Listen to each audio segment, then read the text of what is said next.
haven't we, Sam? But that's fine. Any declarations of interest? No, excellent. Any matters to be considered in private? None that I'm aware of. Urgent matters? No urgent matters. Very good. And then we're going to go to minutes of the meeting held on the 28th of April 2022. That was in the previous administration, different chair. I think there's a couple of people here who were looking at Miriam and Paul, who were at that meeting, but do we agree the minutes? Agreed that no matters arising. The only thing I would say is that item 7 in the minutes does relate to how scrutiny is being organised this year. So just to have a quick read of that if you haven't had time yet. Then we'll go on to terms of reference and work programme. So let Sam introduce it. Thank you, Chair. 2 documents to be agreed tonight by the committee. The first is the terms of reference. So we don't usually take a terms of reference to OSC like we do the other panels, but as we're doing scrutiny a little bit differently this year, and we're assigning themes to the different panels, and OSC's got the theme of crime and disorder. Despite the fact it's always had that statutory responsibility, we thought it would be a good idea to be very clear in the terms of reference, just to help everybody understand where it sits and where it fits in with the other panels. So hopefully you're all happy with what is there, but now's your time to let us know if you want to make any comments or amendments, and we can get them agreed tonight. And then the other document is the work programme for the committee, which is something we have for every one of our panels and committees. We have a work programme every year. And you'll notice that this year the committee is mainly focusing on the sort of large strategic cross-cutting issues that are potentially high risk for the council. So examples of these being safeguarding of children and adults, which is one of the items we're taking tonight, financial risks around the council's housing investments, financial risks overall for the council's budget, health and safety risks in its social housing portfolio. So they're the sort of general themes, things that cut across all the different panels that we need to take a strategic view on.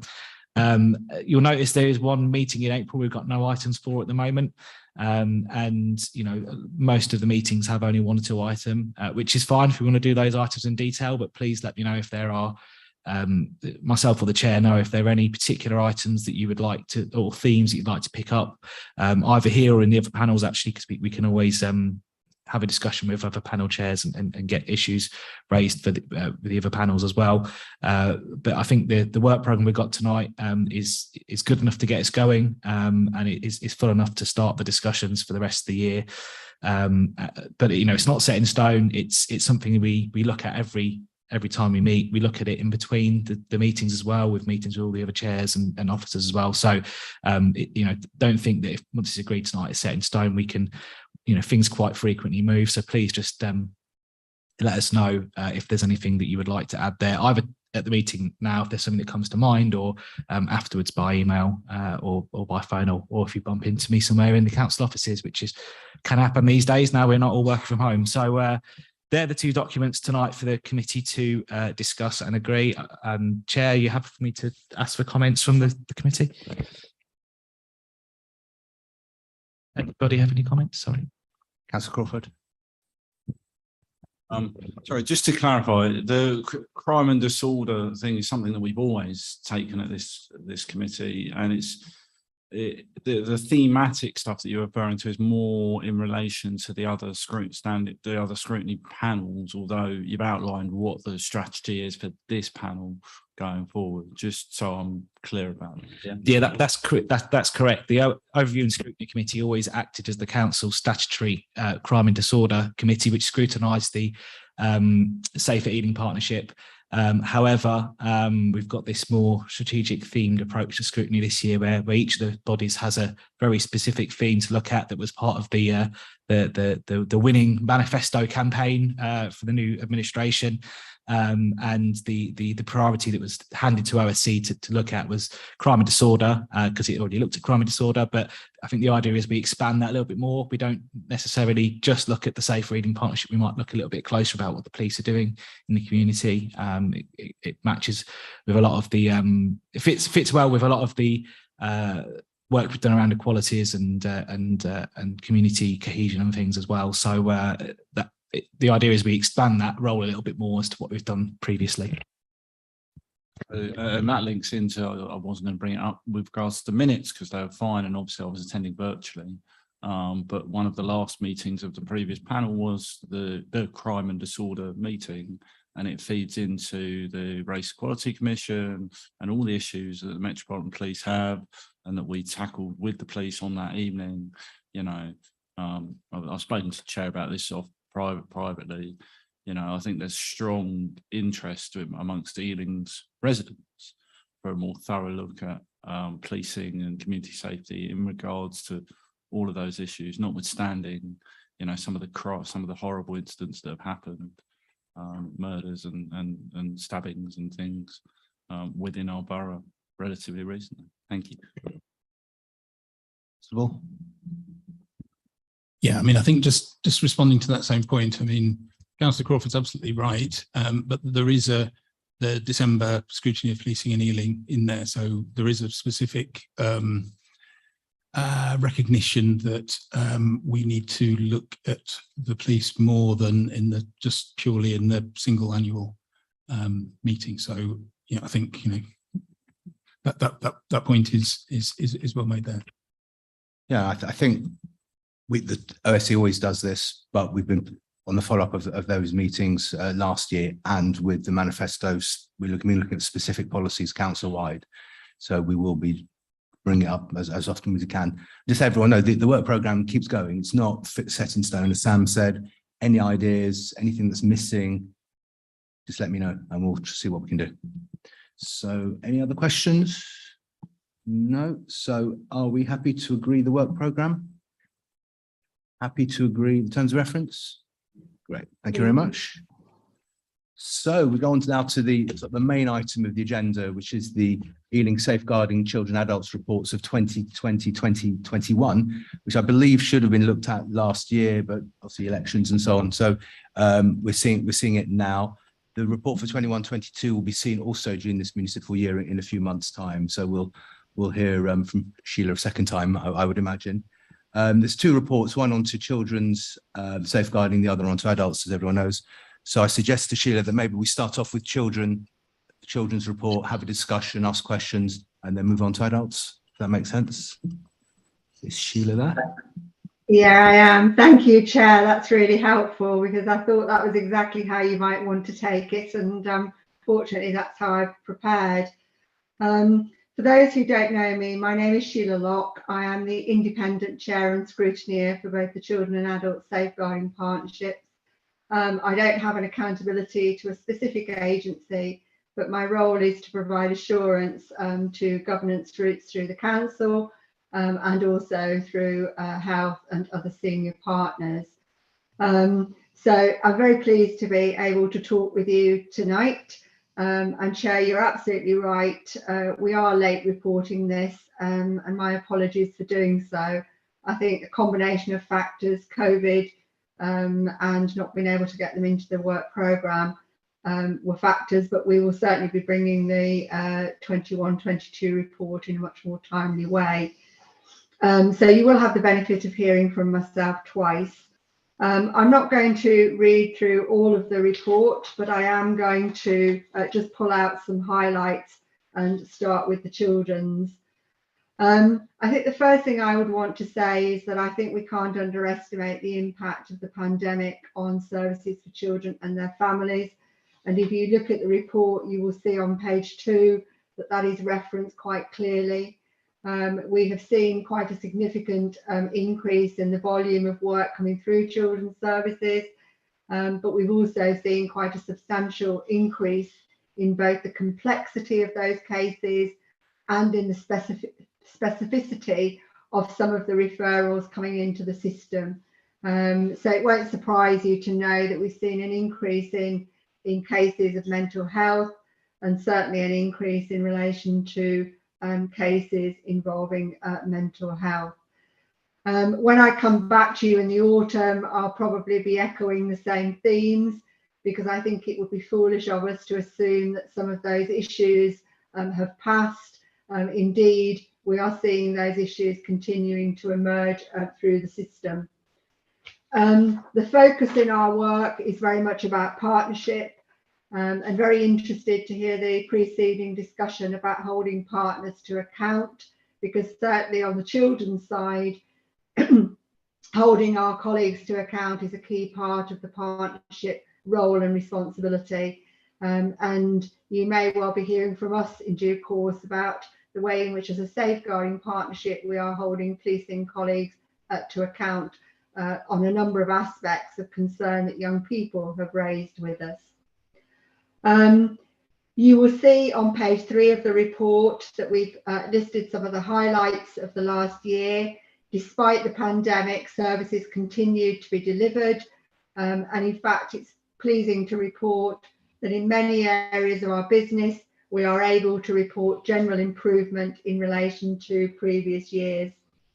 The timeliness with which social care colleagues have dealt with concerns, together with the focused work on investigations and doing those in a timely fashion, has improved. And we have seen an overall trend of improvement. It was very interesting during the pandemic because, of course, social workers and staff from agencies weren't having face-to-face contact.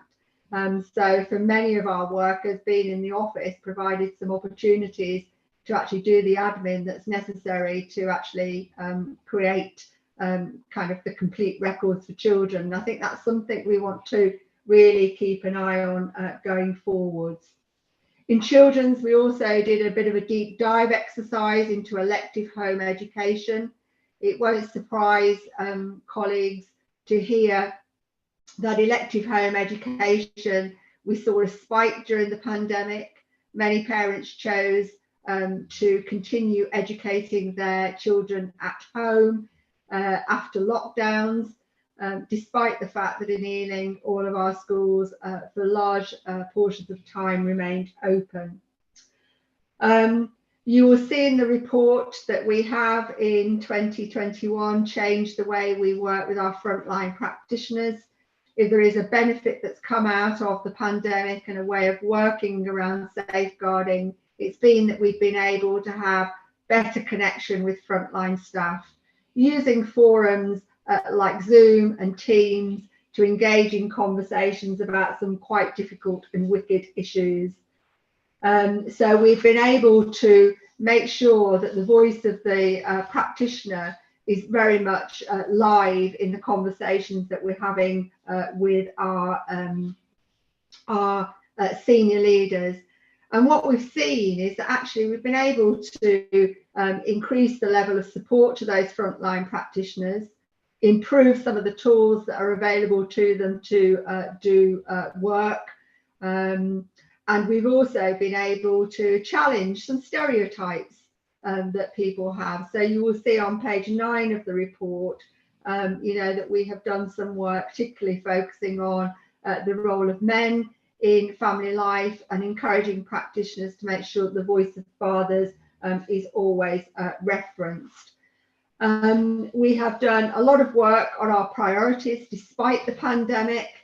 We have made progress in respect of all of the priorities that we set ourselves, and I think they are set out in some detail at page 17 and 18. My overall job as the independent chair is to provide the necessary assurance through governance routes like this, but also to report back nationally on whether I think that the system is safe. And what I can say to you is that while it's not possible to mitigate out 100% of risk, that's an impossible task, I'm confident that the partnership and the ways of working in Ealing are strong, and I'm confident that they are robust, and I'm confident that we have the right climate in which we can challenge each other to be assured of safe practice for our children and young people. I did want to say one thing, if I may, before closing, having offered that reassurance, and that is that I'm very proud of the work that we've been able to do in Ealing to engage the voice of our young people. We have a very effective and productive group called the Young Ealing Safeguarding Group. They have been working with us for some time. but they have provided a really outstanding voice and a very loud voice for the children and young people of Ealing. So I feel confident in being able to say that not only is the system well assured, but I also think that we have in place good mechanisms to make sure that the users of our service from a young people's perspective are right at the centre of what we do. I didn't plan to say too much else, Chair, but happy to take any comments or any questions that anyone might have. That's great. Thank you very much, Sheila. I had a couple of questions, and actually one of them was about the YES. Could you tell us a little bit more about what it is, who they are, how it's made up of, please? I can certainly. I think it might be important just to give you a bit of context. So when I first came to Ealing about 5 years ago now, I was particularly concerned that although we kind of patted ourselves on the back that we engaged with young people in Ealing, many of those young people were not the young people that engaged with our services. And I guess my challenge to partners and to agencies was to say, how confident are you that in listening to the voice of young people, you are hearing from the young people who have experience, lived experience of using the services that you offer? So we did quite a bit of work engaging our youth service to bring together young people who might have an interest in supporting and developing not just service provision, but in helping us as leaders to understand what young people were saying from their experience of living in the varied boroughs of Ealing. So the YES group was formed from grassroots kind of youth provision and brings together a varying group. It's not always the same group, but a varying group of young people who contribute through a business plan that's aligned to the business plan of our safeguarding partnership, and deliver work on a range of issues. And it's perhaps important just to give you a flavour of that. So they have done a lot of work on through creative media on issues such as mental health. They've done work in schools on promoting peer-to-peer mentoring and support.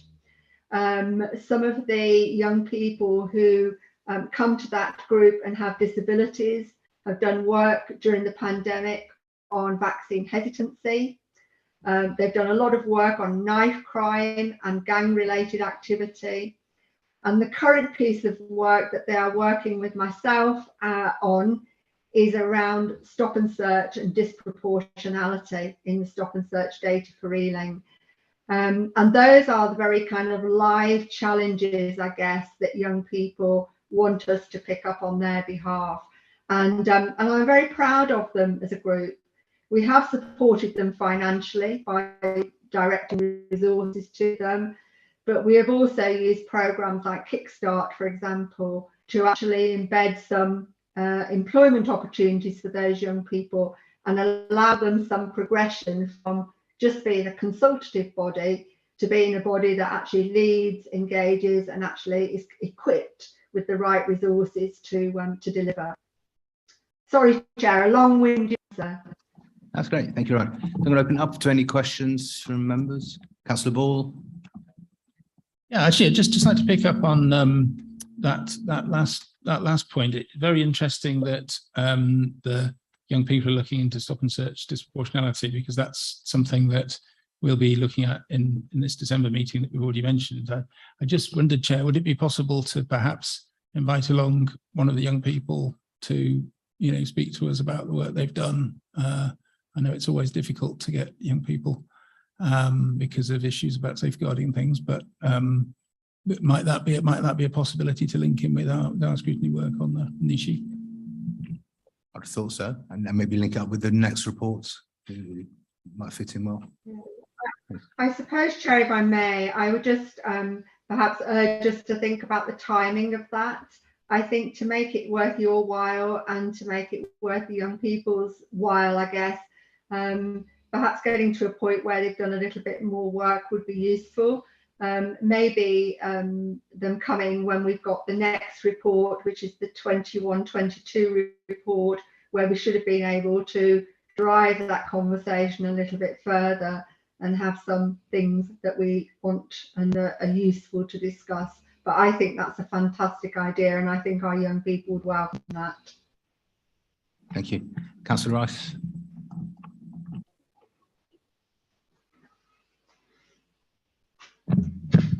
Thank you, Chair. Just one thing that we're very much aware of during the pandemic is the huge pressure on families, where there was an abusive member of the family, and what it was like maybe for their partner or the children to actually be trapped in the home in that abusive circumstance. Bearing that in mind, I mean, one thing that came to my attention was that where you might actually have families where when the children or the child is at home, maybe an abusive parent doesn't behave in quite so bad a way towards the maybe the husband or the wife or the other partner. And so just I'm wondering what kind of pressure it really brought on children, where they were where maybe it got to the point where they were actually being kept at home in order to keep a parent safe. I mean, what kind of pressure did that bring? I know you've mentioned about how sometimes even after the pandemic, sometimes children are still being kept at home for homeschooling, and I wonder if that might have actually had some bearing on that, and what kind of experiences that we've had from that, and what kind of observations and reflections we've had. Thank you. So thank you. That's a really insightful question. I think there's no doubt nationally that young children in a household can provide a protective factor to a parent, or indeed to both parents, sometimes where there's mutual violence. We have done quite a bit of work around the elective home education, and although we saw a spike in relation to children being kept at home at the time of the pandemic, all of the evidence that we've collected suggests that the primary reason for that was very much around people's fear of sending their children into a confined space where, you know, COVID security might not be as strong as they would like. We haven't seen evidence in relation to children being kept at home for other reasons. But of course, the difficulty is that sometimes that is hidden. So I don't think we can be complacent about that. I think we do have a good understanding of all the children in Ealing that aren't in school. I think we do have some good mechanisms for following up with those children. What we have seen is that latterly many of those children originally kept at home have now gone back into the school system, but it's something that we will obviously be keeping an eye on over you know, kind of the course of the next year to look at some of those patterns. It's interesting, the reporting on domestic violence, because the Safeguarding Partnership doesn't lead on domestic violence and abuse. It's the community, or the Safer Community Partnership. But we obviously work very closely together on those kinds of issues. And we do know that domestic abuse accounts for significantly more referrals into the system this year than it did last year. So it does suggest that, you know, lockdown has produced, you know, an increase in violence towards individuals. Thank you. Councillor Driscoll. Yeah, I have a couple of points. One was about the use of technology, and I think COVID really accelerated how we all use technology to communicate and liaise. And I can appreciate, often working in safeguarding, that multi-agency approach, the use of technology for communication across agencies is probably very beneficial. And probably was more economical in terms of how using staff time and agency time to communicate and get cooperation. So I'm just wondering how, going forward, that technology is being used, and also in a sort of casework practitioner basis with families and children, and kind of seeking some reassurance how it's applied and how the assessment of it's being used, because often the cues are quite nuanced, and assessment of a home situation aren't just seeing a face on a screen, but how is that being applied now and going forward? and that scope, and how is that being monitored, that use of technology? So, and given that it's also part of one of the assurance targets as well, that's one issue, and a completely separate issue in terms of like peer-to-peer support. The report mentioned about school peer-to-peer support for pupils.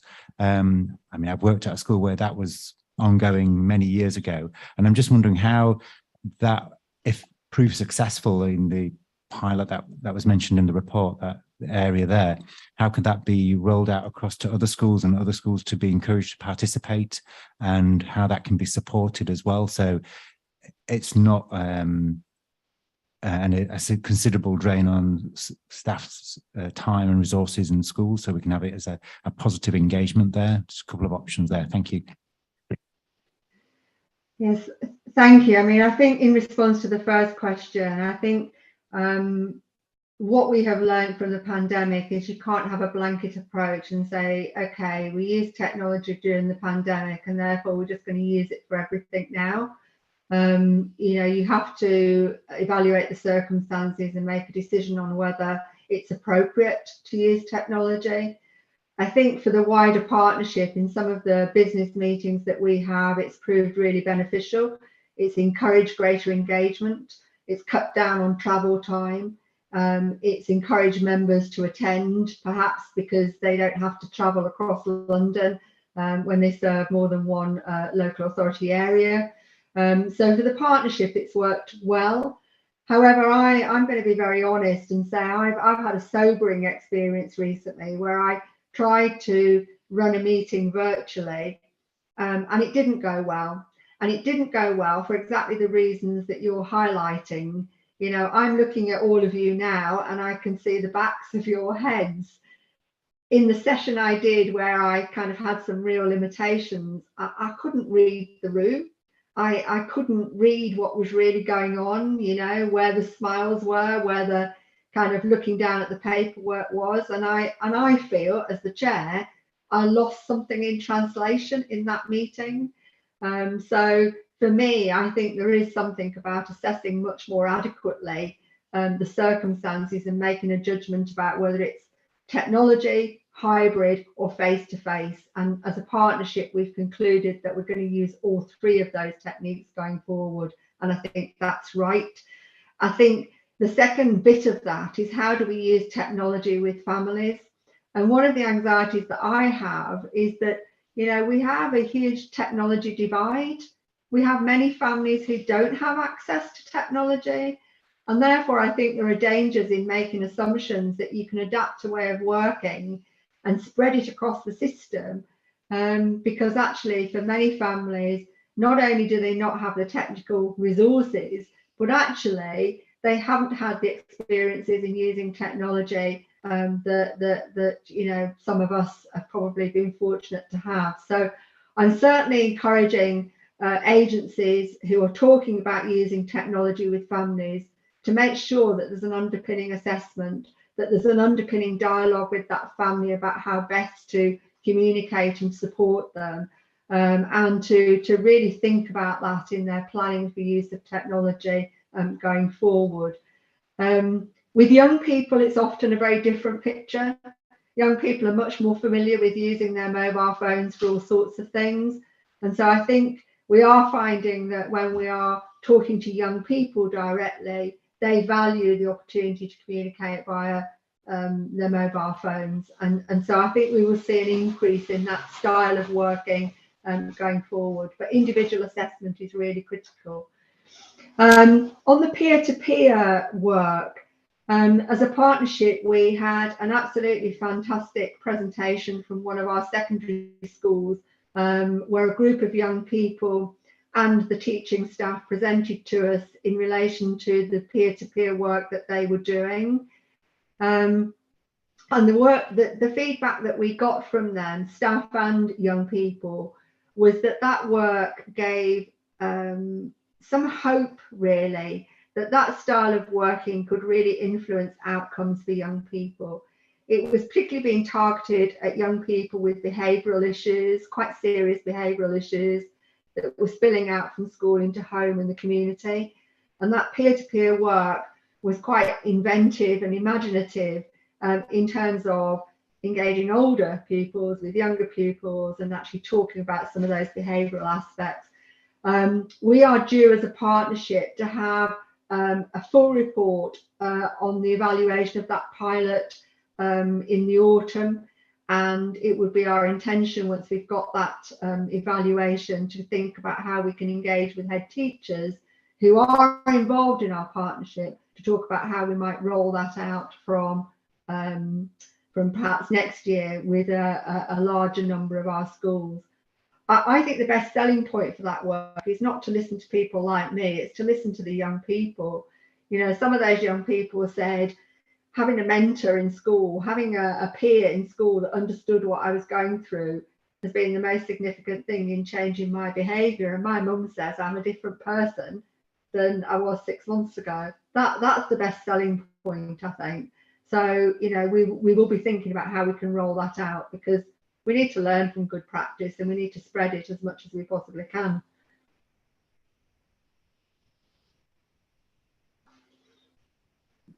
Thank you. I can assure you we're all smiling and nodding, and you can read in the room. It shouldn't be too hard for you, because I think we're all very impressed with what you've been presenting. This is maybe the boring question. I'm just really interested in your performance data, and you talk about your aspiration to improve the quality of the collection, and presumably those metrics are incredibly important to you being able to measure progress. So I would love to hear how you're getting on with that, but then also, you know, layering in, you know, what gaps or what challenges you have to utilize that effectively.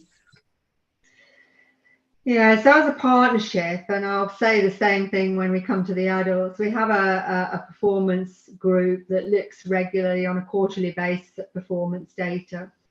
To some extent, the metrics that we collect are the metrics that are set nationally, because they form part of a return to national government on, you know, what's been done, how many have been done, and within what timescales. The timescales are often statutory. Some of you will recall that when Ofsted came to call over a year ago, the performance metrics, particularly from children's social care, were very weak. They were in the process of moving from one IT system to another. And, you know, people like me have been waving my hand frantically and saying, you know, it's hard to know where you're going if you don't know where you're at. And so a focus on performance was something that we've really tried to instill to get the performance metrics better. I'm pleased to say that the performance quarterly reporting is significantly improved. We do get data on all of the key areas of performance that we need to monitor. There are a couple of things that I think I would want to flag in this report that I think it's worth kind of thinking about. The first is the rate of no further action cases.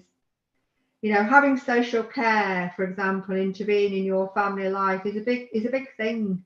You know, if any of us sat in this meeting today thought about what it would be like to have social care knock on the door and say we're really concerned about A, B, or C in relation to your parenting, we'd be really bothered by that. So, you know, when we are no further actioning a lot of those contacts, you know, for me, there are two questions. One, what does that feel like for the family? And can we make that a better experience? And two, what does it mean in terms of our staff capacity? So we've been having a big push to try and reduce those number of cases that are no further action. And what that means is that we, A, spot the cases that are most serious more quickly, and B, that we signpost families to better sources of support earlier. And, you know, I think when I come back to talk to you in the autumn, I'm going to be saying to you, we've worked quite hard to build our relationship with the community and the voluntary sector, so that families, you know, there's no wrong front door for them, that we try and support them with an offer of help more quickly, and we are reducing that no further action.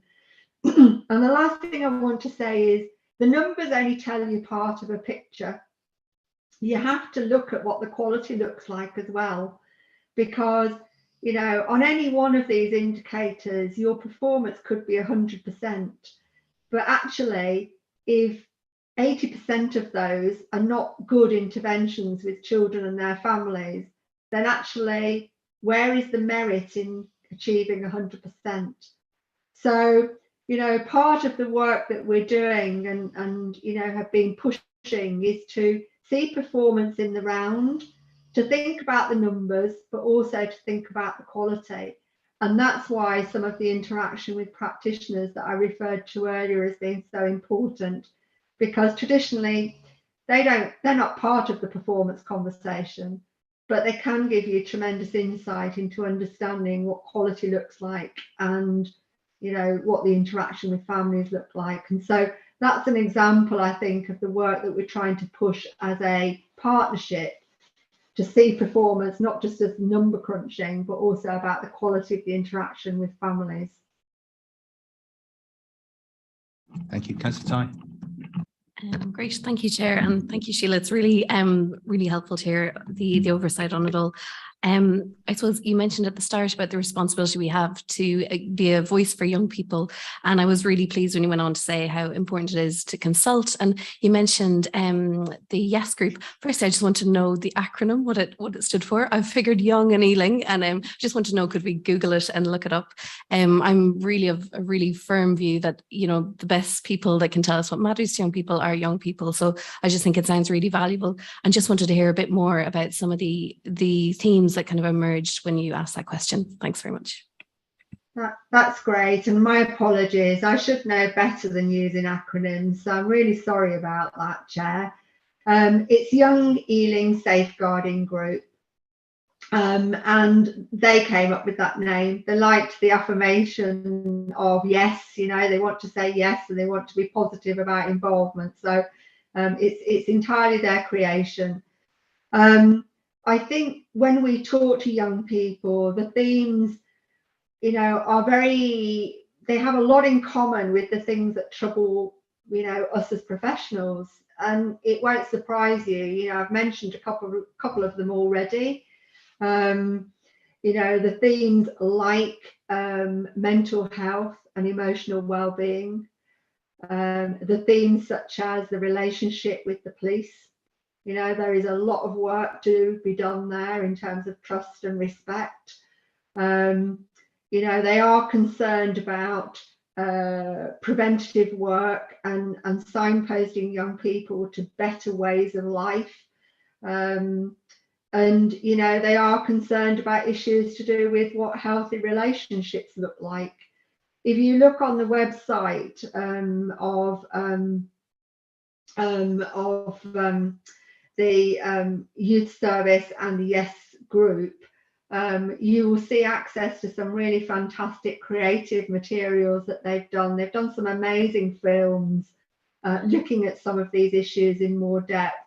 They've done work in relation to mental health. They worked with me unusually on a review case. I was concerned about adolescent mental health in Ealing, and I did a serious case review in respect of some young people who had harmed themselves, and I took the decision that, you know, we should do it together, because actually, while I bring some expertise on safeguarding, they know what it's really like to be in a position as a young person.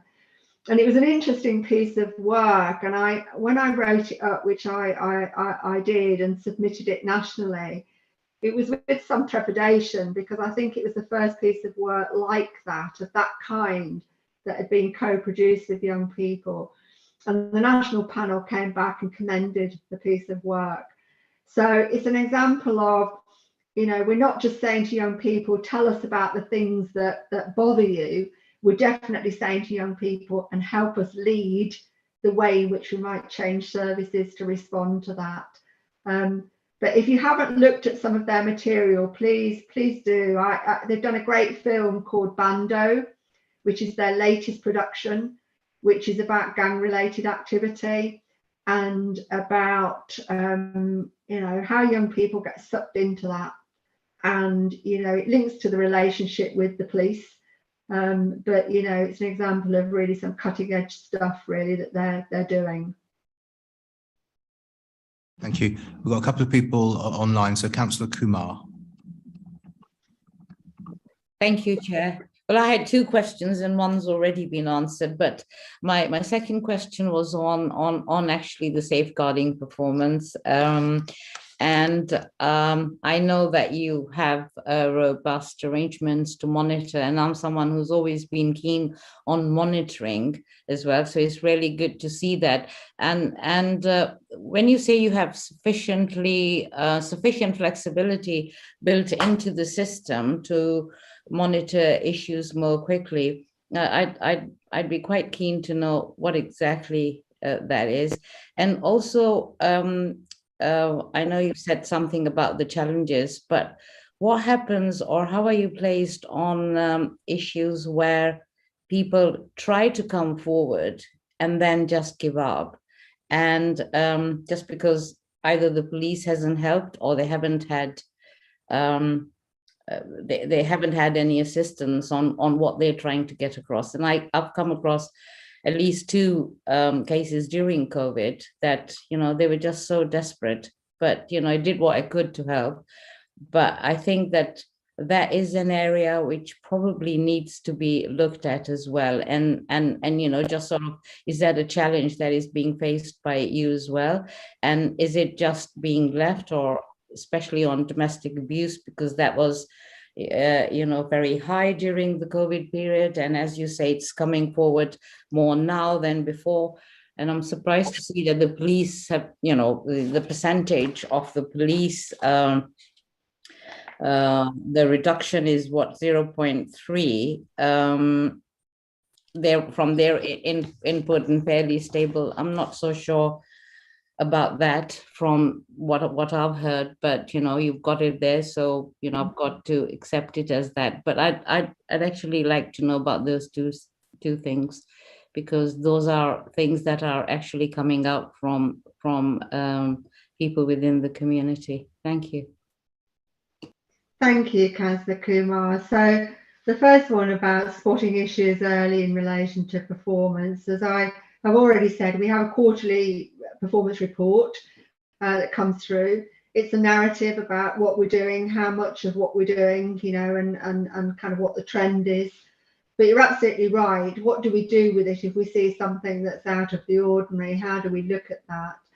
And the best way, I think, to answer that is to say that we have some mechanisms to take things outside of that performance group for additional work if we think that's right. So when you see the report for children in the autumn, you will see that we've done quite a lot of work around referrals coming into what we call the front door of social care, because we were aware that the volumes were high, but actually the quality wasn't good. So, you know, over the last year, we have probably trained about 600 practitioners in what good looks like. We've been able to talk them through the pathway. We've done a lot of work on the pathway, so that people understand when you pick up the phone and you make a call, this is what happens with it. So, you know, we've been able to respond to that issue of volume and poor quality. But the other thing we've been able to do is to develop new services. So one of the things that people said was, you've got a high volume of referrals, because actually we didn't really want to make a referral. We wanted just some advice. We wanted somebody to tell us what we needed to do with this case. We didn't think it was safeguarding, but we just wanted to talk it through how we might get the right help for this family. So we have worked with social care to introduce something called the consultation line. And that line means that somebody can pick up the phone and they can anonymously, because you can't share names if you're not going to make a referral, but they can anonymously say, you know, I've got this case involving, you know, Mrs. A, and I'm really bothered about it, and this is what I'm concerned about. What do you suggest I do? Now, those are the types of responsive new services that you need to be able to develop to emerging issues that come out of the performance report. Another good example of the work that we're currently doing is the stop and search work. You know, I looked at the data around stop and search in Ealing and under 18s, because we're talking about the children's issues, and I was really concerned about the disproportionality in there. You know, I was really concerned about the rates of no further action. You know, if you are going to stop and search lots and lots of young people, but 90% of those don't give you any results whatsoever, you know, you've got to ask the question, are you stopping the right young people?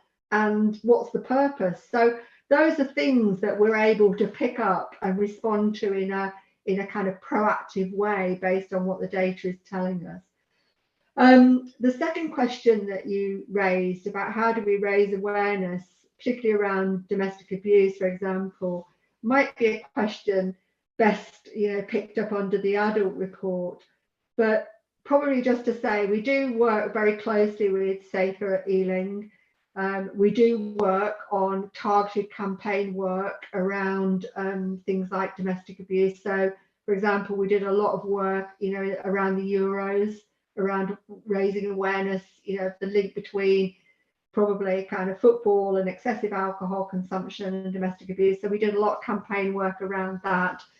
But the other thing I would just say is that we've got very good escalation routes. And if somebody is not getting the service that they think that is needed, then I would just encourage you to escalate that. You know, escalate that up through social care or escalate that up through the safeguarding arrangements, because we would be more than happy to look at those kinds of cases. And 9 times out of 10, if it's not a referral for safeguarding, it might be a referral for somebody needing some early support and some help. And we've got access to those kinds of services. So that's what I would say. Thank you. We've got Councillor Summers. Thank you. Sorry, you may hear in the background my baby crying, but he's hopefully gone to sleep now. My question, and forgive me if it is somewhere that I can't see in the report, is about child protection. Sorry, one line in the report is that the overall number of contacts completed has declined in 2021 by 8% against the previous year. And then it says that contacts fell 29% in the previous year.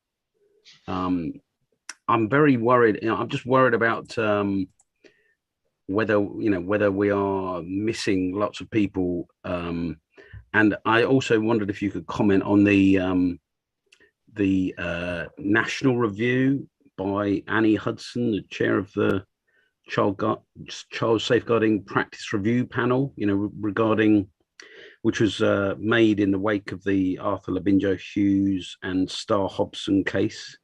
I can't see any reference to that in the report. I know the government says it's going to introduce a lot of measures later this year, although now the minister who is in charge of it is no longer the minister, following today and yesterday's events. But I just wondered, you know, are you ready for, you know, big changes? And do you think Ealing, you know, could be possibly suffering from some of the issues that have faced a lot of these other councils, as far as you know, social workers not getting access to children, especially during the pandemic, where in the case of Logan Wangi, the boy in Wales, his parents, you know, claimed he had COVID and wouldn't let the social workers see him. I just wondered if you could address some of that.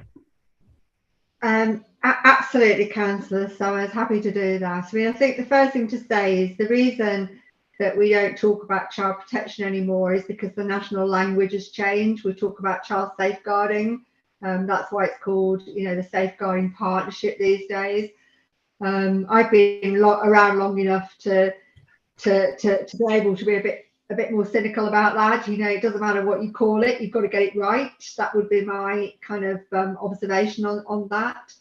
The second thing I would say is that this report deals with 2021. So it's the report that ends really in April of last year. And, you know, at that point, the Starr Hobson and Arthur Lavinia Hughes case had not reported. So you will see reference to those cases in next year's report. However, as you've kind of brought it up, I think it's only right that I comment. As a partnership,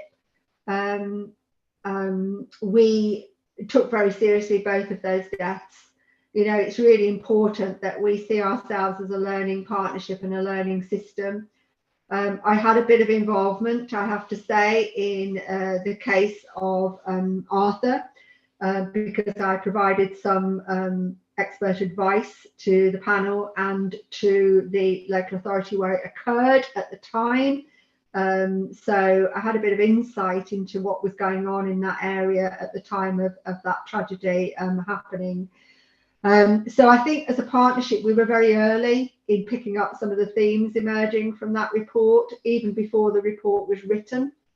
And we have got a series of practice sessions coming up with our practitioners to look at the lessons learned and to discuss some of those issues.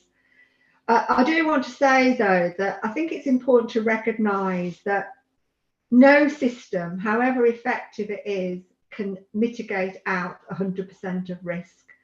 And it's really dangerous, I think, if you say, you know, we're never going to have a child death in Ealing because we've managed all of the risk. Because my experience is that, you know, some of those cases, those tragic cases involving young people, they happen in, you know, the spur of the moment, many of them. Some of them have got underlying neglect, and you're quite right, access to children is really important, but you can't mitigate out 100% of risk. Am I confident that we challenge practitioners to see children? Yes, I am. Do we ask managers to say to workers, you need to go back and do that visit if you haven't seen that child? Yes, we do. Do we make sure that what the child is saying is recorded? And do we make sure that we see the child alone? Yes, we do. But I suppose I'm kind of saying to you, those are some headlines. When you see next year's report, you'll see a greater reflection on some of that learning, I think. Yeah. Okay. Thanks. That's useful. Chair, I just want to. I'm a bit concerned that, you know, like you say, this report ends in April last year. So you're basically saying we've got to wait 12 months to find out, you know, the state of play more recently. Is it not possible to get a sort of an upsum later this year, especially when the government is apparently introducing legislation? That's just to reassure you that the next report will be out in October. Oh, okay, right, great. Because this report should have been a few months ago, so it's delayed. So we will be addressing in October. Thank you. Thank you, Chair. Councillor Ball. Yeah, I'd like to explore partnership working with education settings in the case of suspected child sexual abuse. I'm aware of a case which is, it's not actually in this period, it's later. It was only recent, in fact, so it won't even be in the next report. But I'm not going to talk about the case, but just the what it brought up, that there was a practitioner in a nursery found something problematic and reported it to Children's Services, and they were horrified because of the past history in the case, and the immediate action was taken. There was immediate police involvement, but you know, just wondering that the nursery setting had no prior information about that. What's the protocol around that? Are the circumstances in which in which Children's Services would warn education settings that there is some sort of, you know, suspicion, or is this something that wouldn't ever wouldn't ever happen. It's always up to the school or nursery or whatever to find something. So my response to that, obviously, without knowing the detail behind the individual case, quite rightly, you've not shared that, is that as a partnership, we've done quite a lot of work around child sexual abuse, I think for a number of reasons. One, because nationally sexual abuse is underreported, and we wanted to know what the position was in Ealing. Secondly, because it's one of the areas of child protection that causes people most anxiety. It's one of the most difficult things in safeguarding to talk about and talk with young people about. And thirdly, I think young people are very selective in when they disclose. So many young people don't report sexual abuse until they're adults, and you will know that from seeing some of the news stories yourself. However, we felt that our practitioners in Ealing were not well equipped, and so we have a subgroup that is working on the whole issue of sexual abuse, both in terms of the work that we can do to raise awareness amongst practitioners, but also to include how we might share information better across agencies. And please be assured that our schools are heavily involved in that work. I often say to people, we make assumptions that young people will always verbalize what's going on for them. Actually, for many young people, when sexual abuse is occurring, they don't verbalize it at all. They act it out through their behavior. They act it out through their interactions with adults.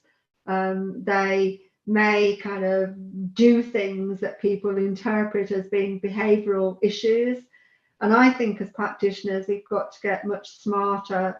We've got to encourage our practitioners to get much smarter at understanding that the behavior sometimes is a way of communicating, and we should have cognizance of that, not ignore it. So I do hope that the report that you see in October will specifically reference the work that we're doing around sexual abuse, not just in social care, but across the health system and across the education system as well. Councillor Alexander. Sorry, I should say I'm the Hillingdon CAM safeguarding lead. So I just wanted to know, in terms of the partnership working in Ealing, how much involvement do your CAM safeguarding lead? Because in Hillingdon, we do a lot of, working closely with children's services in regards to what you just mentioned in terms of the behaviour and things like that. So just wanted to know. Thank you. Yeah, so we have very good representation in our partnership from our CAMS commissioners. So we have lots of conversations about what is being commissioned and how it's being commissioned. We also kind of join up some of the dots in terms of what young people tell us about access to mental health support and emotional support. So there is good engagement. Does that always provide? Does it always have the level of resource to meet the need that's identified? No, it doesn't. And I have to be honest about that. And I think that's why, we've been very keen with our young people to develop other kinds of services like preventative work in schools to support children and young people's mental health, because sometimes the CAM services are so stretched, they can't do that. Councillor Brett.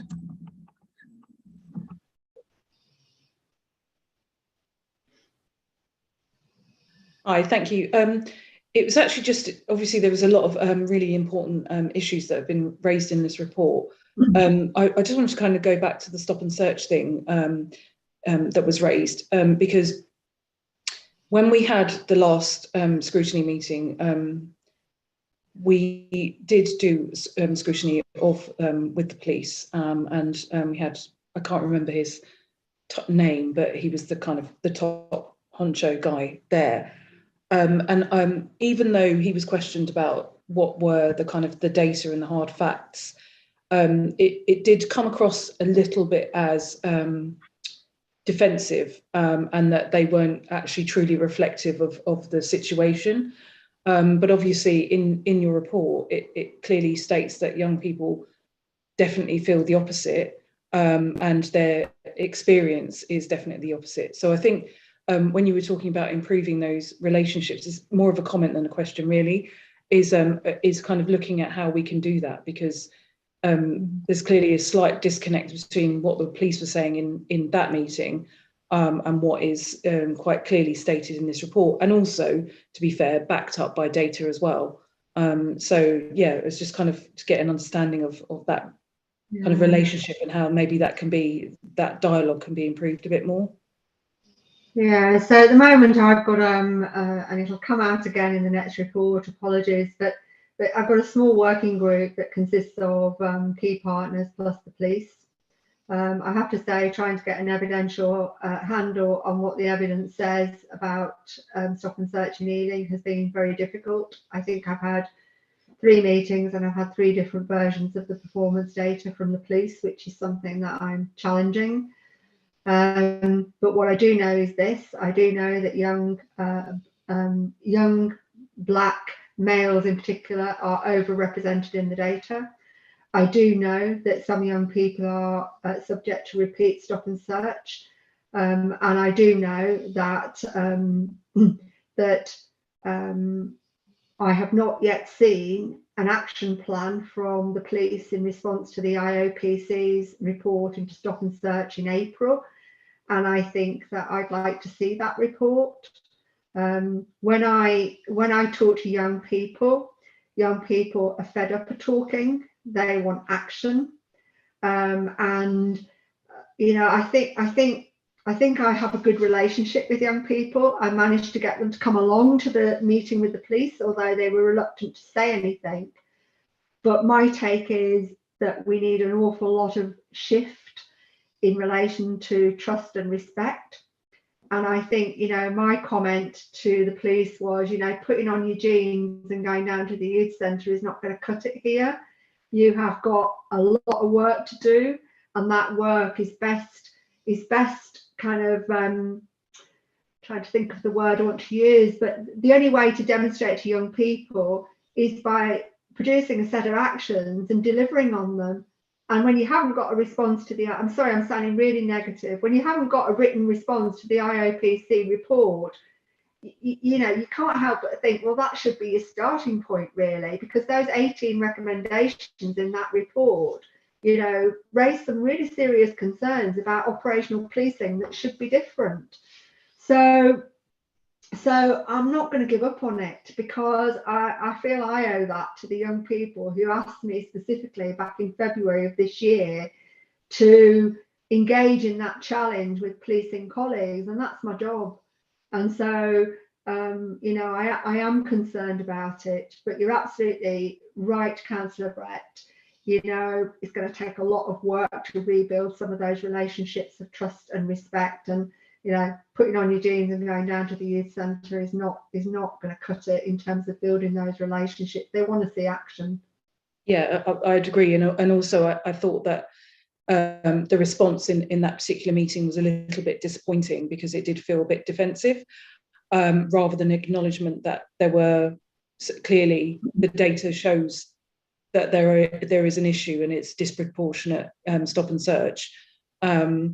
You know, so yeah, I mean, but the disappointing thing is that was coming from the person at the top, and if that's you know, I think that there's got to be a bit more engagement with that level, as well as the rank and file, I think, in order to move that kind of attitude and problem on, actually, and make it, you know, less disproportionate and more and fairer.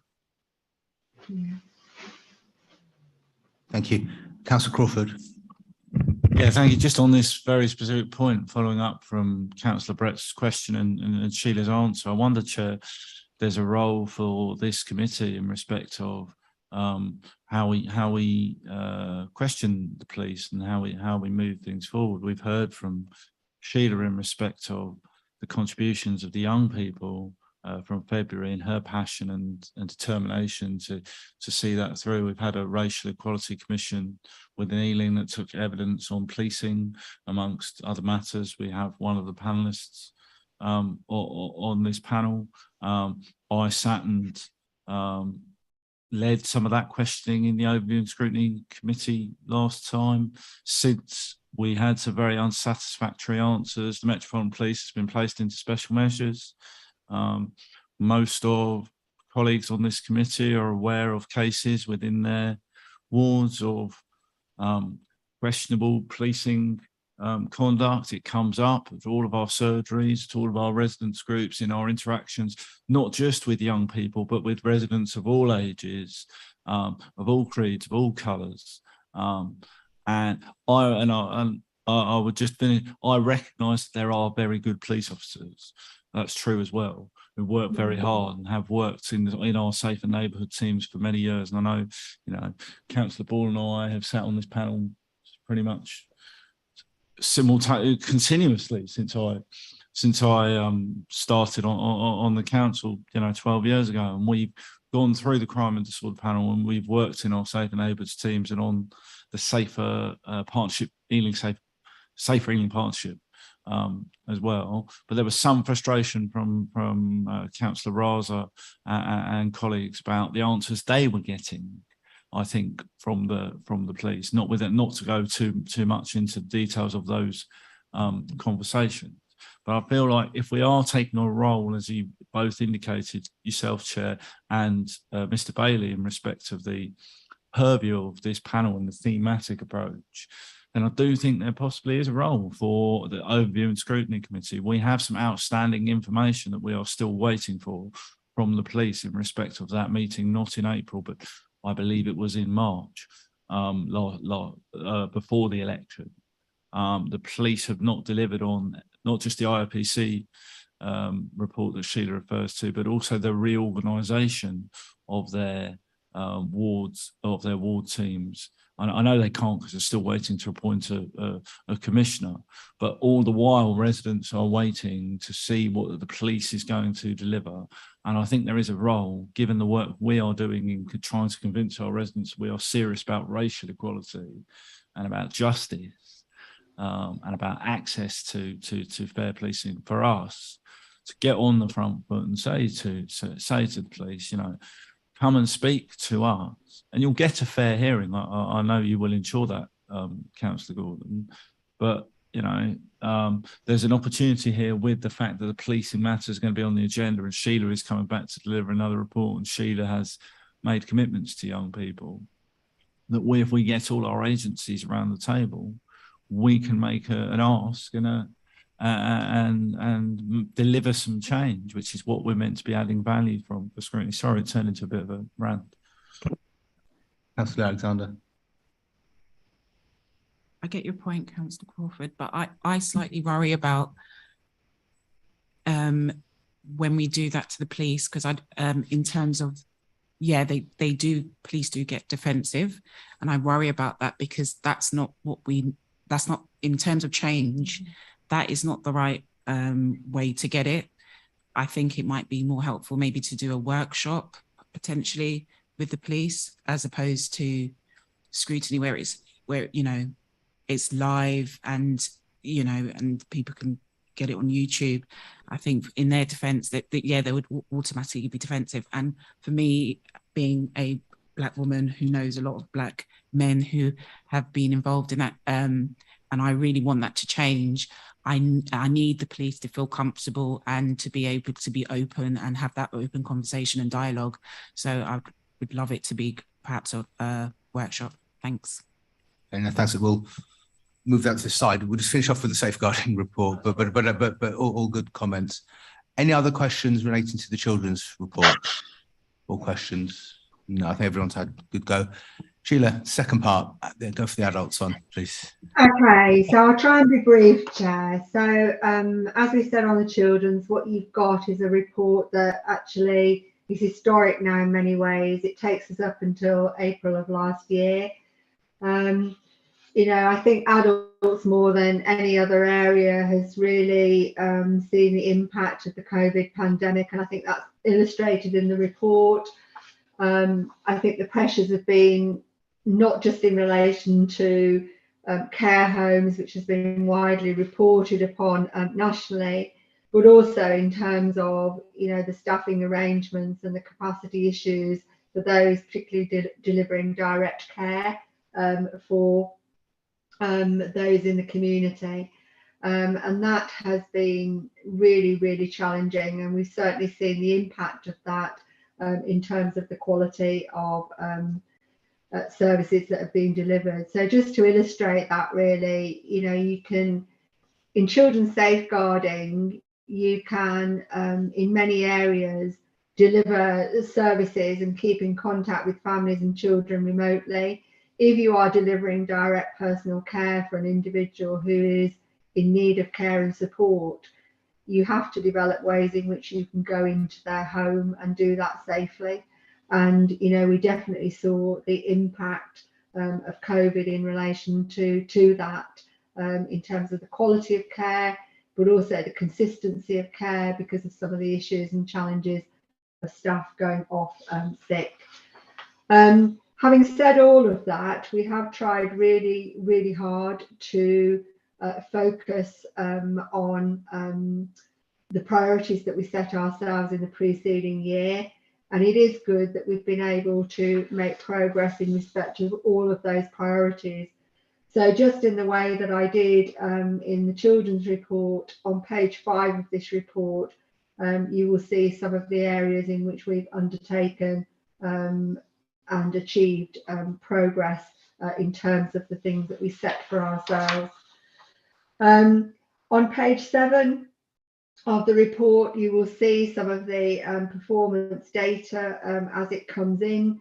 You can see the number of concerns that have come into social care, but you can also see that actually that some individuals might have multiple concerns raised about them, and so that kind of, you know, skews the figures somewhat. It's really difficult on adult safeguarding because for many of those individuals, they have choice. They have, you know, the right to choose whether, you know, they want to receive services or if they are wanting to engage with social care. You don't have those same issues with children's, you know, because of the way the statute is written. Children's safeguarding is you know, you have engagement with children because the law says you have to. If an adult says, you know, thank you ever so much, but actually I don't want to be involved with you, then you know, it changes the whole dynamic of that relationship.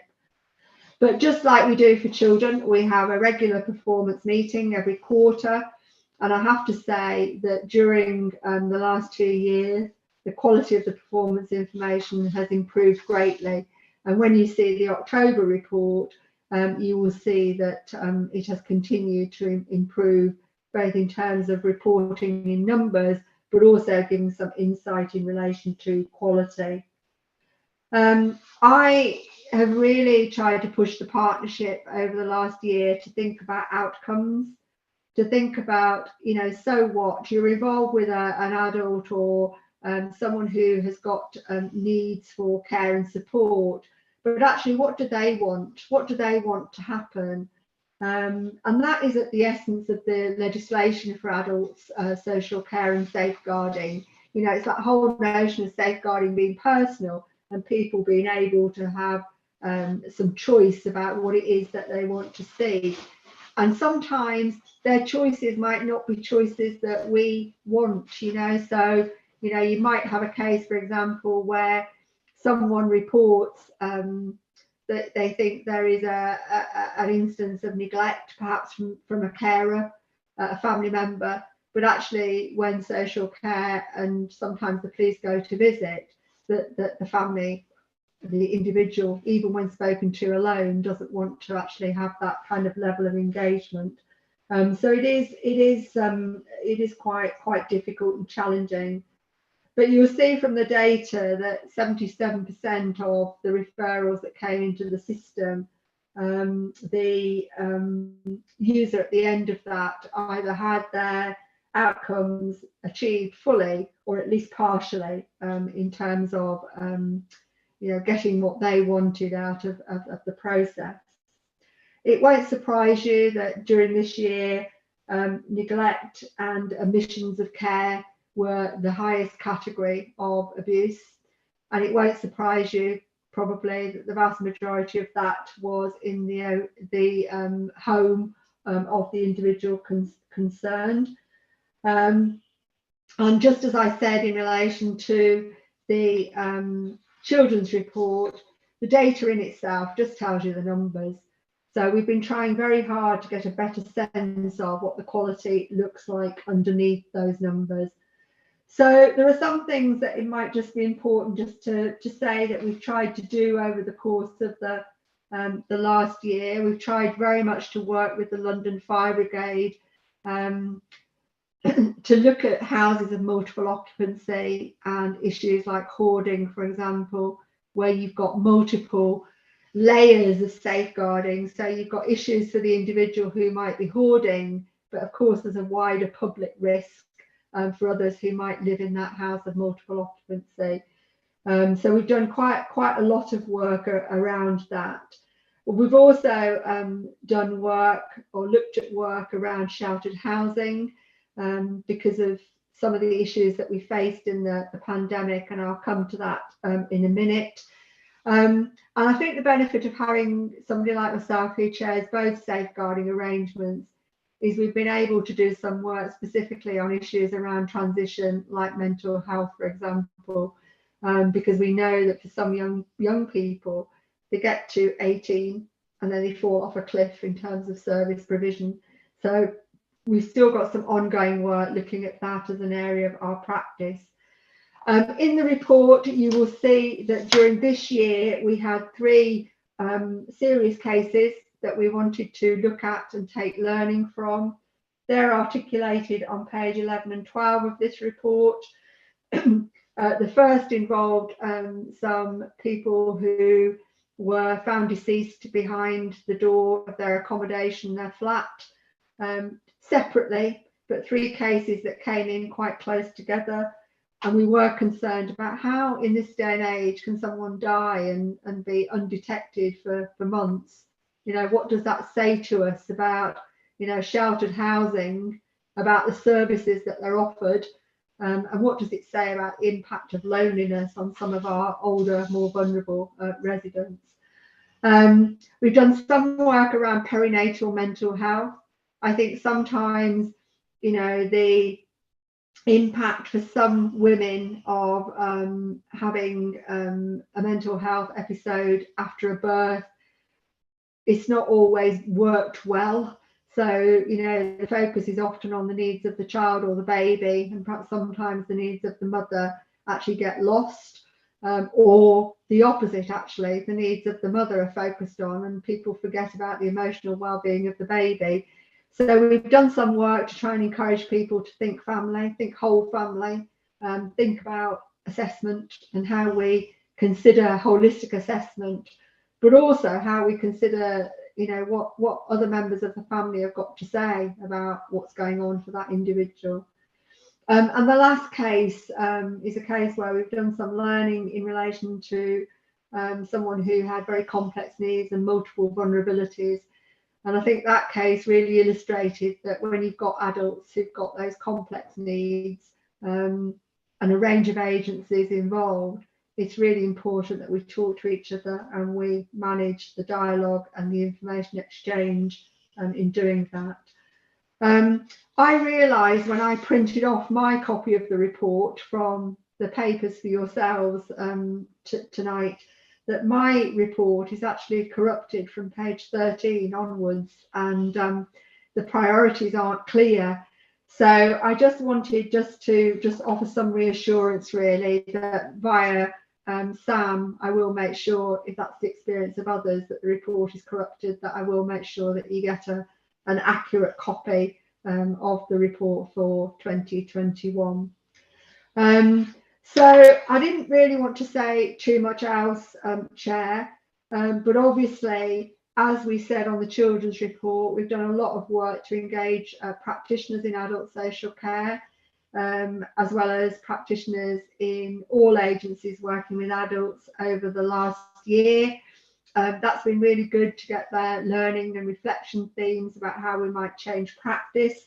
And actually, we've had a plea from them to try and continue with those online sessions, discussing, hot topics and wicked issues. I think, we call it, but actually the learning from that has been great.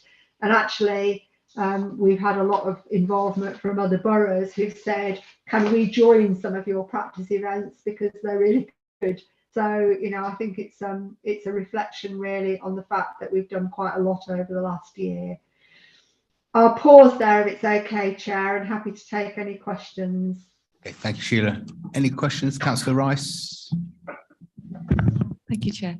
What I'm just wondering about is about the work that you maybe do across departments in order to help each other.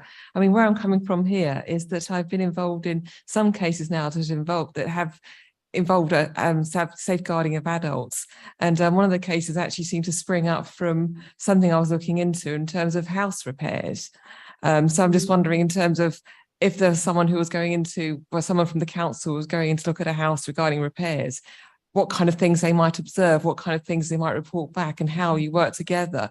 And I'm wondering what kind of training you might give to members of staff of the council who do actually go into people's homes and go into those environments, and what kind of things they might be looking out for, and what is actually acceptable for them to really make judgments on, or to come back and try to help with. Thank you. Yeah, really interesting question, and very timely, because just this week actually I've done a practice learning session for housing staff. We had about 64 staff attend, and it was the second one. So I think overall, when we top that up, we've probably had every single member of housing staff and community safety within Ealing attend those sessions. And the purpose of the session has been really to do exactly what you're saying, really, which is raise awareness about safeguarding, talk to them about some of the dilemmas in safeguarding and how they make a referral into the system, but also facilitating, better information exchange and exploring issues like consent. How do you have a conversation with somebody about the fact, that I'm really worried about you and I think I need to refer you to social services, and what happens if they say no? So yes, we are doing that interdepartmental training across the council, and yes, we are trying to, I guess, engage kind of a wider group of practitioners than we would ordinarily in some of these safeguarding conversations. And going back to my earlier point, I think that's where Teams and Zoom has been invaluable, because people will dip out of their normal work day to engage in an online session, whereas perhaps they wouldn't feel as comfortable or able to attend maybe a session that was a half-day workshop. So they've been fantastic for that purpose. But yes, we've got a lot of that going on. Thank you, Councillor Ball. Yeah, thank you, Chair. So two questions, if that's all right. They're kind of related to each other somewhat. One was, it'd be interesting to hear more about the review you did into sheltered housing issues. I mean, I know certainly both in terms of council sheltered housing and also sheltered housing provided by charitable organisations. I think all of us get complaints, concerns from residents that there isn't the same level of, warden contact as there used to be, which, I don't know if you've got anything you can say about that. And then the other one is about cuckooing, which you mentioned briefly in the report, and it's a really hard. Again, I've come across cases in sheltered housing, but also in private housing as well, and it's a really tricky case with multi-agency work between adult services and housing, if relevant, and the police to try and deal with it. I don't know if you've got any thoughts about what can be best done, because the cases that I've come across, it's taken many months to come to a resolution generally. Yeah, thank you. I mean, the review, first of all, into sheltered housing was a really distressing review, I think, for everybody that was involved. To see 3 people die during the pandemic in their own home, and then to lie undiscovered for a considerable period of time, was just terrible, really, and terrible for the loved ones that they left behind. they weren't all the same sheltered accommodation, I have to say that. And there is a comprehensive report which we produced as a result.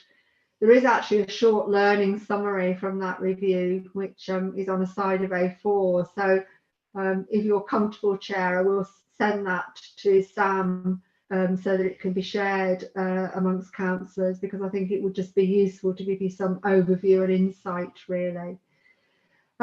What I learned from that review is this, and I'm sure it will come no surprise to those of you that are far more seasoned in the community than I perhaps am. But what I learned was this: that the mix of sheltered housing is very variable. The providers of those schemes are very variable. The offer is, not what I thought it was when I started the piece of work. You're absolutely right about the variance in kind of what is described as warden related activity. And there's a lot of difference between what is offered as warden related activity. So is it a face-to-face kind of call each day? Is it a telephone call? Is it simply a knock and a shout, hello, is there anybody there? It's hugely variable. And what I also discovered is that some individuals have a choice about opting in and out of that scheme. So if you're somebody who moves into sheltered accommodation feeling that you want to maintain your privacy, you're probably going to opt out of a warden kind of scheme if it's offered to you.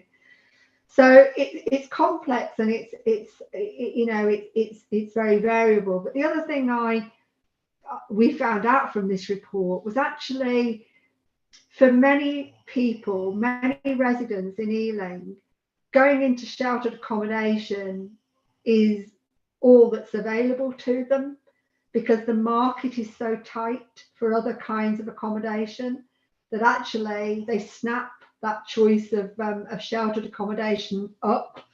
And actually some of them are going to that accommodation not vulnerable, but actually become vulnerable while in the accommodation. And I do wonder if there is something about the nature of the provision and what it encourages that kind of does that.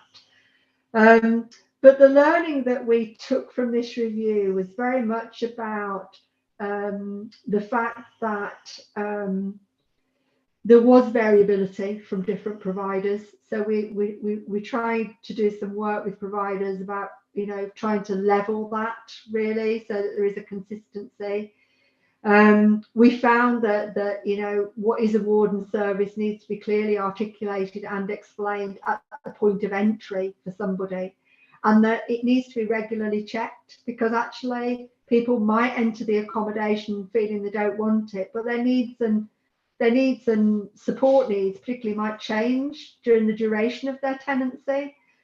And lastly, we felt that it was really important that there was a common approach to recording by those providers about what they're offering and what they are observing in relation to those individuals.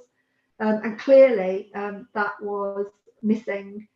We've also done some training, because in one of the cases what emerged was that assumptions were made by the provider. There was the woman regularly went away to visit her family who lived in another part of the country, and because she didn't answer the door, they just made the assumption that she was away without really checking that.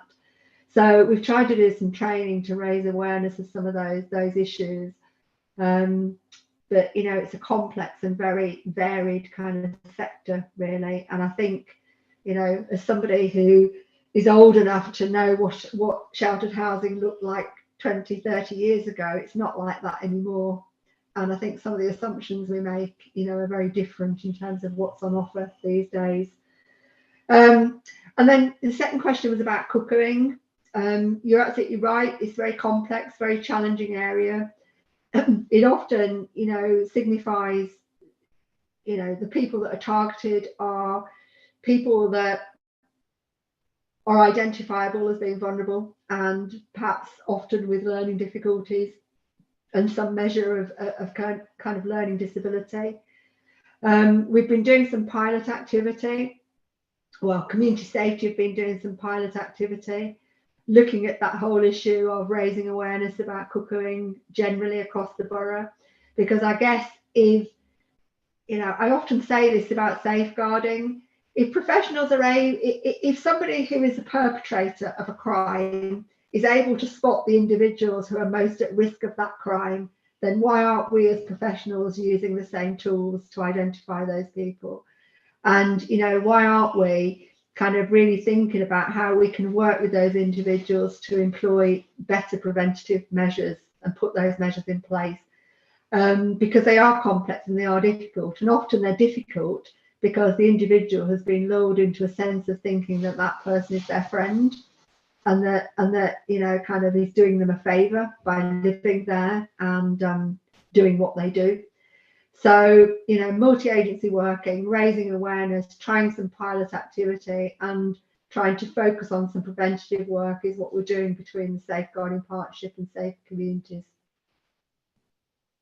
Thank you. That was very helpful. Thank you. Councillor Summers. Thank you. It's just a question about financial, I'm not quite sure what the word is, financial crime or financial issues. I've had some dealings with a case in my ward with I think it was an elderly lady and an issue where a neighbour is sort of the office of the public guardian is involved, and I see in the report it mentions this issue of people being financially vulnerable, adults. I'm imagining it's sort of mainly quite elderly single people, but I just wondered if you could explain a bit more, especially about how you tend to get sort of tipped off about these issues, and also I guess there's also the danger that sometimes it's you're tipped off maliciously and that people are actually not doing anything wrong.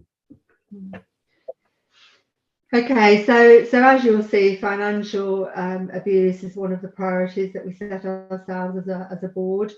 That was because we knew that financial abuse was very much on the rise. We were often seeing that as an aspect of another safeguarding concern being raised. And it's not an issue that an agency on its own can solve. It requires agencies to collaborate and work together. I think it's wrong to assume that it's often elderly and the most vulnerable, because I think we're all at risk, really. Every single one of us, on a daily basis, kind of gets the email or the scam that says our Amazon account is due for renewal, or that, we've won, money on some lottery, or we've won a prize because we visited some store. So the sophistication of financial abuse is something that evolves every day. So as fast as we try and put measures in place, new things emerge all the time. So we have to be quite careful. Can I just stop there? I'm thinking what you're referring to sort of scams by complete strangers, but presumably the sort of financial abuse I'm thinking of is by people you might know, either a family member or a neighbour or something. So I was going to come to that, because I think we've got that as an issue around, scams and people being scammed as a consequence of that. What we found is that some people who find themselves victim to that then fall victim to other kinds of financial abuse, so it kind of grows. We know that kind of financial abuse in relation to family and friends is a growing area. One of the challenges of giving increased choice to people to spend money on the care that they want to buy through direct payments, for example, is that sometimes that can be abused as a system by family and by friends who are close to that individual. And we also know that, kind of, particularly people living on their own, can fall victim to the rogue trader kind of scam.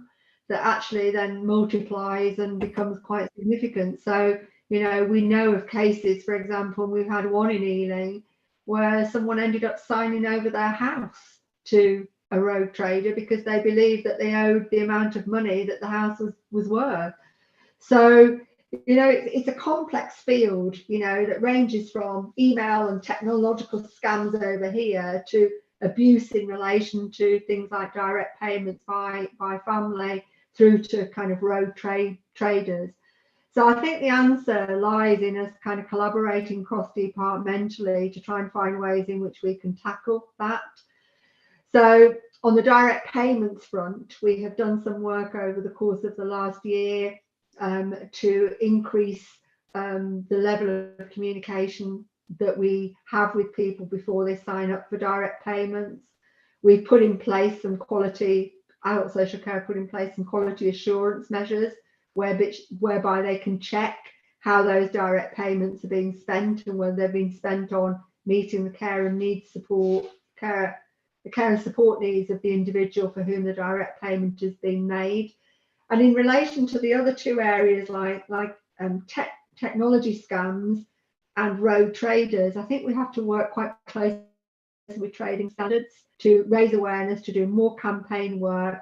I think there is a role, you know, for engaging people like yourselves to kind of be aware of some of those latest issues and be able to talk with your own constituents about that or publicise those materials through your ward meetings and your ward discussions. We haven't made as much progress as we would like on this, but we're going to keep it as a priority because we think that, you know, as we're kind of easing out of the pandemic, that there's more work that we can do in this particular area. And obviously doing that with colleagues from trading standards will be really critical. It's a national problem though. Okay, Councillor Driscoll. Thanks, Chair.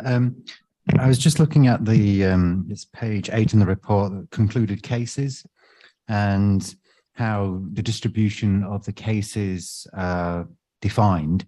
You know, and there's the largest number have been substantiated in part or in full, and yet there's also significant that have been unsubstantiated. You know, fine, but maybe it's just the use of terminology in terms of not determined and inconclusive, but they're seen as concluded.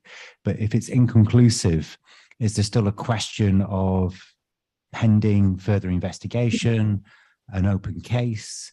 And given that that's, well, 29% of cases, it's substantial. It's not a small number, but given that's such a large proportion of the cases being not determined, if they're not substantiated, fine, or if they are substantiated, fine, but that they're falling in this middle part, what happens to those cases? Are they deemed concluded? Can you understand that contradiction that I'm trying to grapple with there? Yeah. So I'm afraid I can't take any responsibility for the ambiguity of language because those categories are determined by the Department of Health. And there are obviously categories upon which we have to report and which social care have to report because they're part of the statutory return to the Department of Health. But I think it's a really good point, and I made the suggestion earlier that I was horrified that I talked in acronyms, and perhaps there's something for me to take back to performance colleagues to get them to explain what's meant by those various kind of categories in language that we can all understand, really, because I think I take your point absolutely.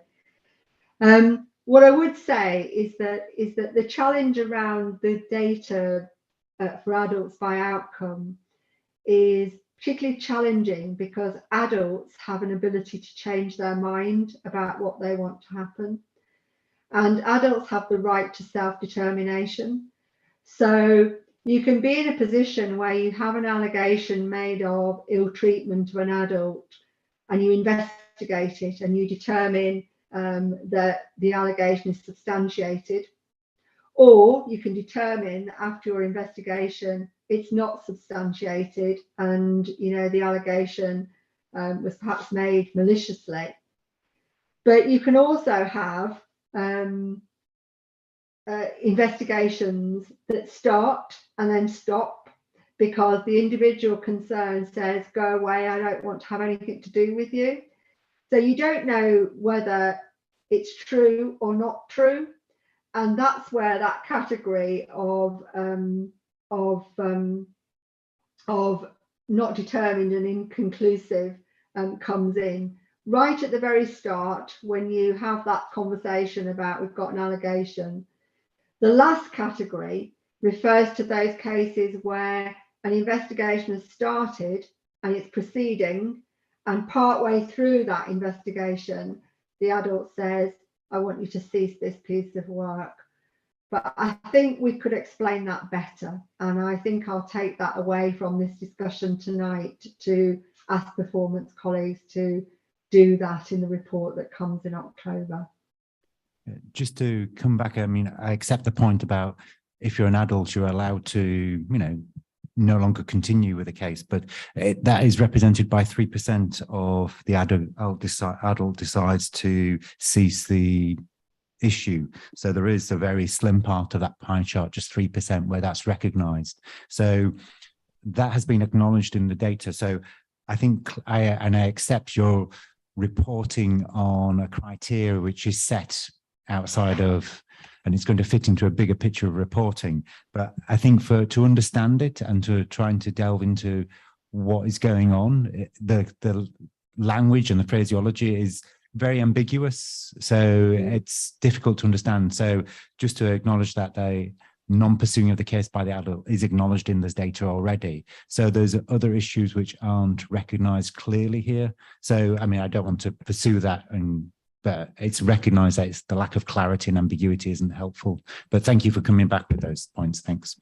It's a good challenge, and I can assure you I'll take it away. And in the October report, make sure that we explain those categories better, because you need to be able to understand them. So, and you can't from those definitions. So I will do that. Thank you. Thank you. Thanks. Okay, thank you. Councillor Kumar. Thank you, Chair. I'd like to know briefly about your 7-minute briefings that you say will form part of the plan to, learning from all cases, case reviews going forward. I mean, I think that you also said it was well received by partners. I'd just like to know a little bit more about it, and if we were able to actually, if you have a slide or if it's possible to see that at some point. Thank you. Yeah, absolutely. And I think I said in response to the earlier question that I would make sure that we share the 7-minute brief on the sheltered housing review that we did, because I think it's useful to see them. So the concept of the 7-minute brief, some of you will, I'm sure, be familiar with TED Talks and, some of the ways of learning through TED Talks. And the 7-minute brief is really an extension of some of that. So the idea is that as a practitioner or as a worker, when you're doing learning from something that's gone wrong or even something that's gone really well and you want to disseminate, you need to have information in a bite-sized, digestible form that's simple, that is something you can read very quickly. And so we've developed that concept of producing a single side of A4. The idea is you can read it in less than 7 minutes, or you can talk about it in your team. And it's very simple. It talks about, what is the context of this case, what went well, what didn't go well, and what are we going to do differently.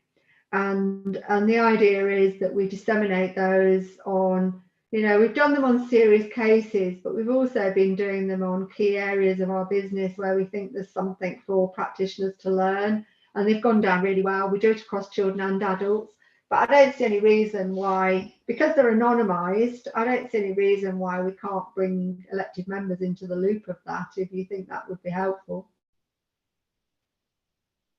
Thank you. I don't think we've got any more. One more question, Councillor Lindsay. Thank you, Chair. I'm going to refer to the case study, which is on page 17 and page 18.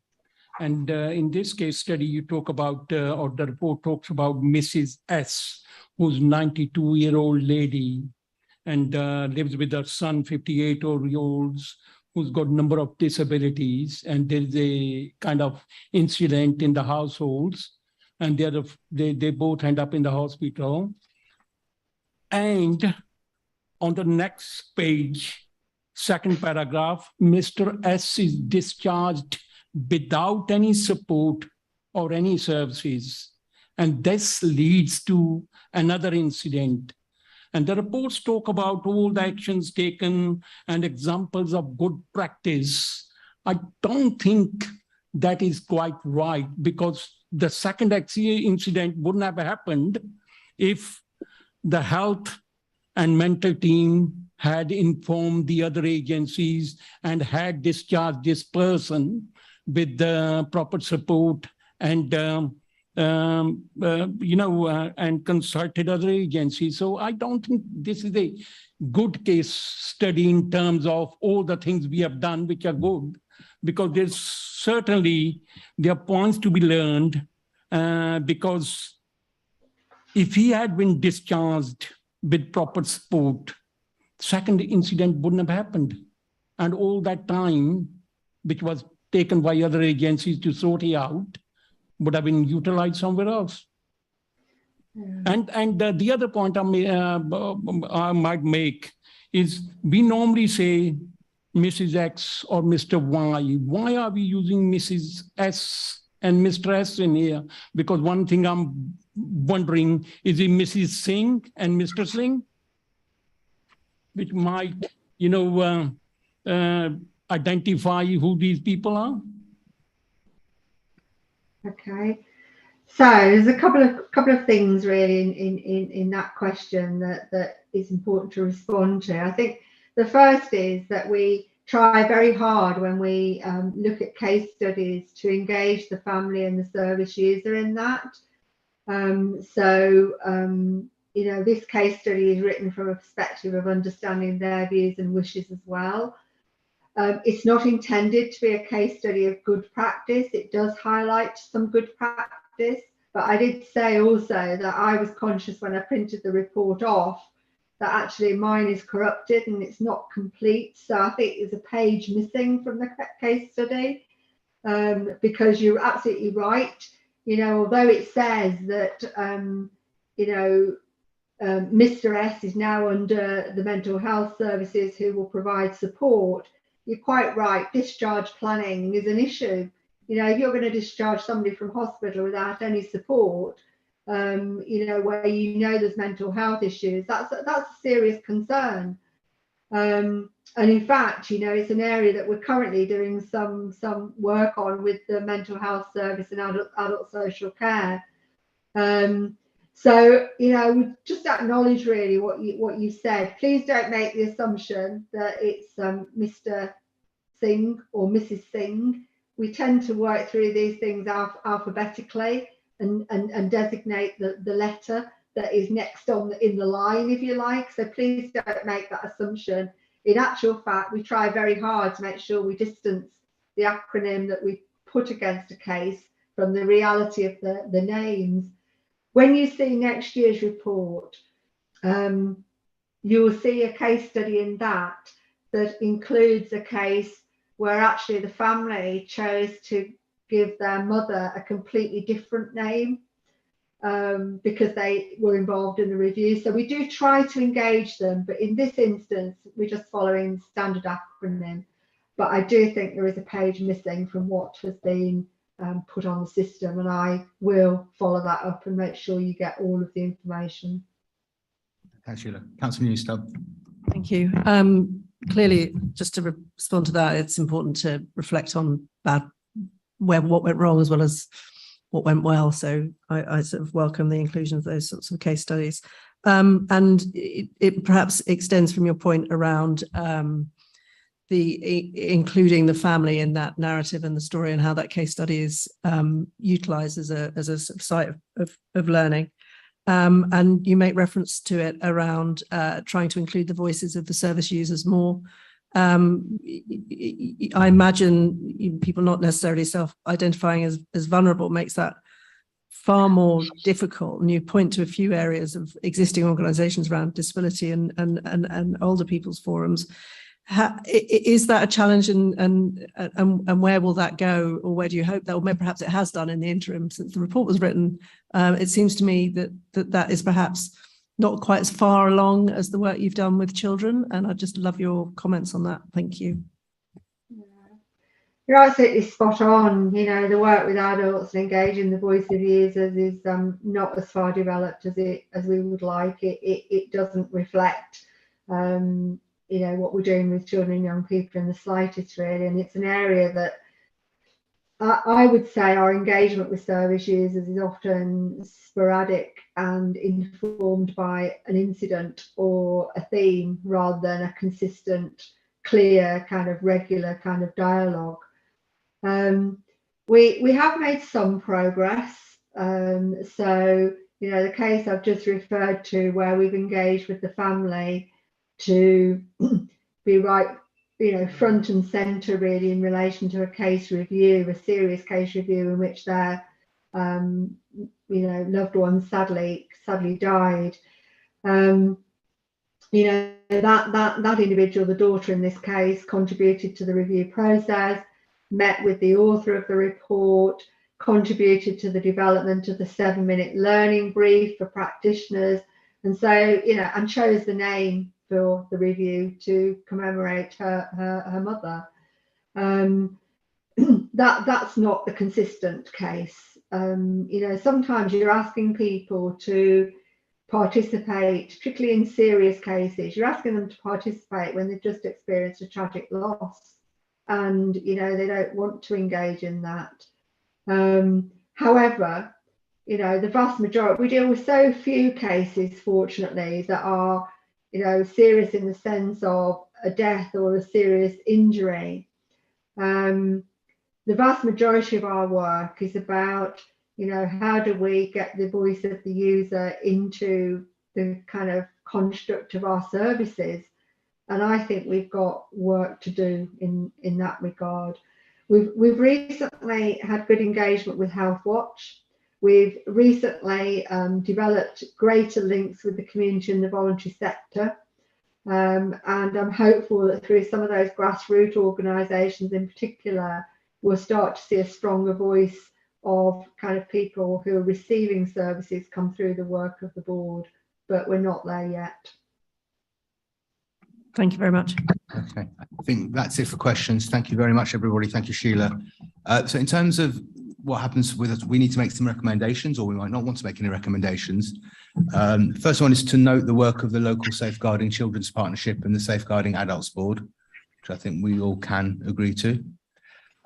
Next, to explore the level of reassurance the services provide in safeguarding children at risk of harm and vulnerable adults at risk of harm. I think we have, and there's been lots of good questions. So I don't know if that's a recommendation, but it's definitely something we've done.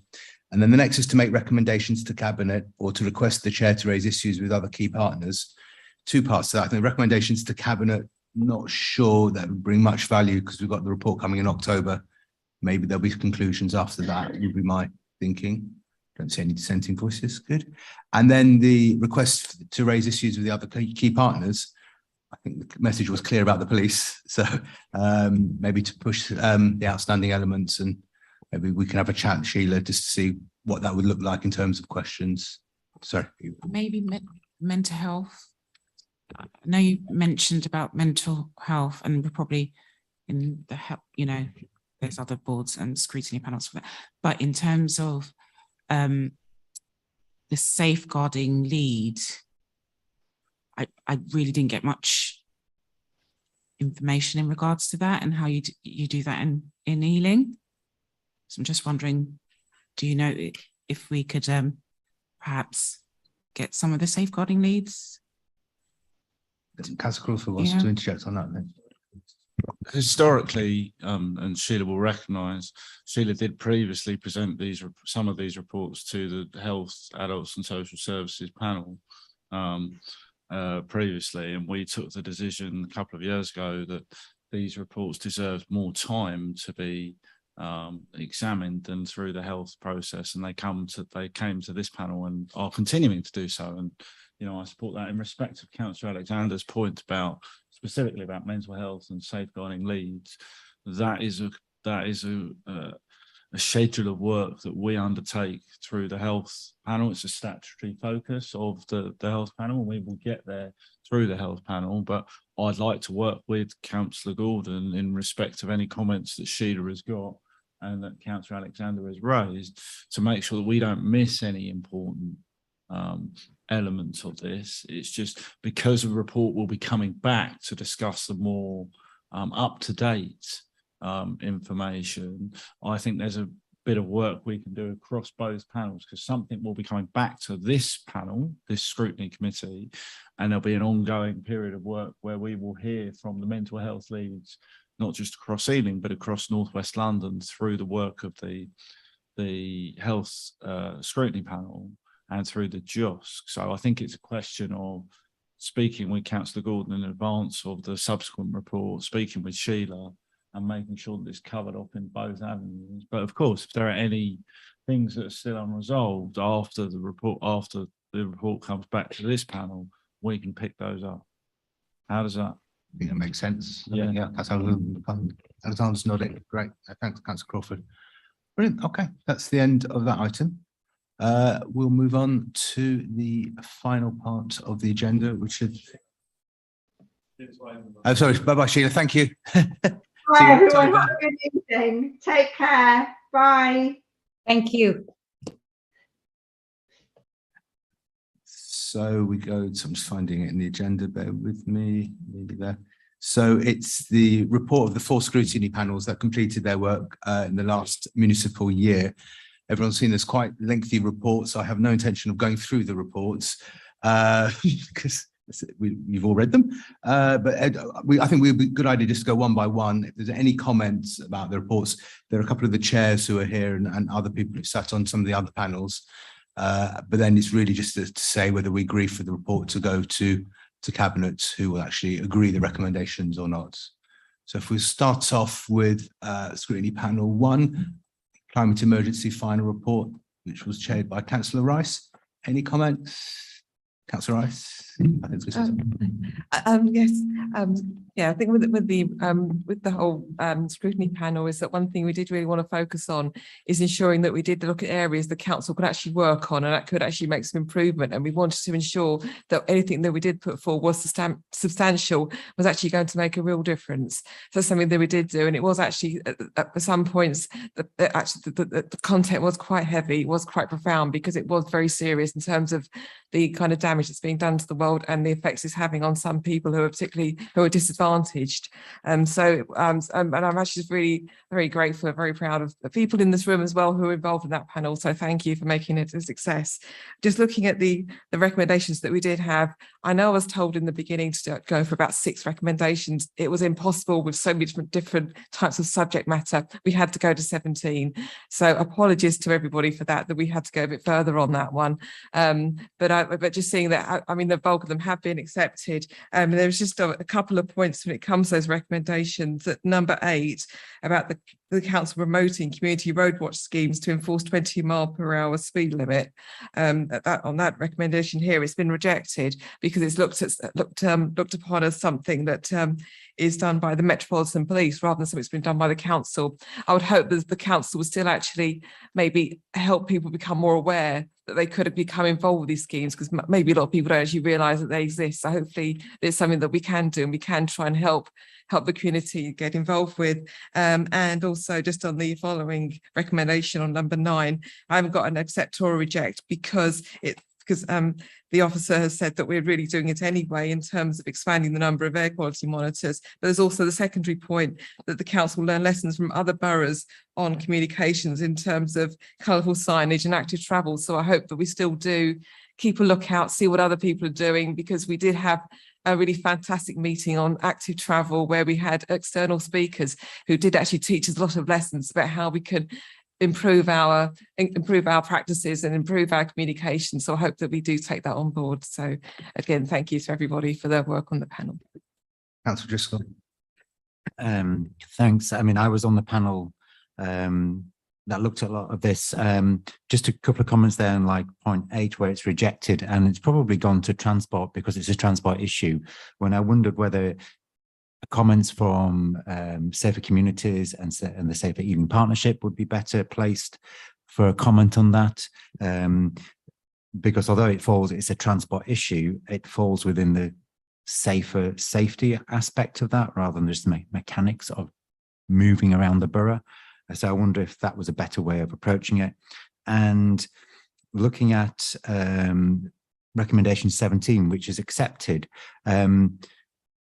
the way that the local plan was looked at, it was looking at, although it's local, sort of the slightly higher level of it in terms of embodied carbon and what we were doing about that in developments. But I also wondered if there's scopes here or whether there's protocol for OSCs refining some of these recommendations, because we're seeing developments in microsite generation, which are really at the earlier embryonic stage. If you're going for heat source pumps and other microsite generation, and whether we need to reflect that in terms of our local plan, we can't preempt planning decisions, but we can ask officers to be looking more positively on that. And given that we're going to have a shift in domestic generation of energy, which we don't really have at the moment. New sites, yes, that's coming online. But very shortly, gas boilers will be coming out of will be phased out. So I don't know if there's a protocol for OSC to refine and adjust some of the recommendations and get officers to focus a little bit more. And what I'm thinking of, microsite generation is addressed in the local plan, how we offer guidance and advice, both in public and printed, and by printed, I mean online as well.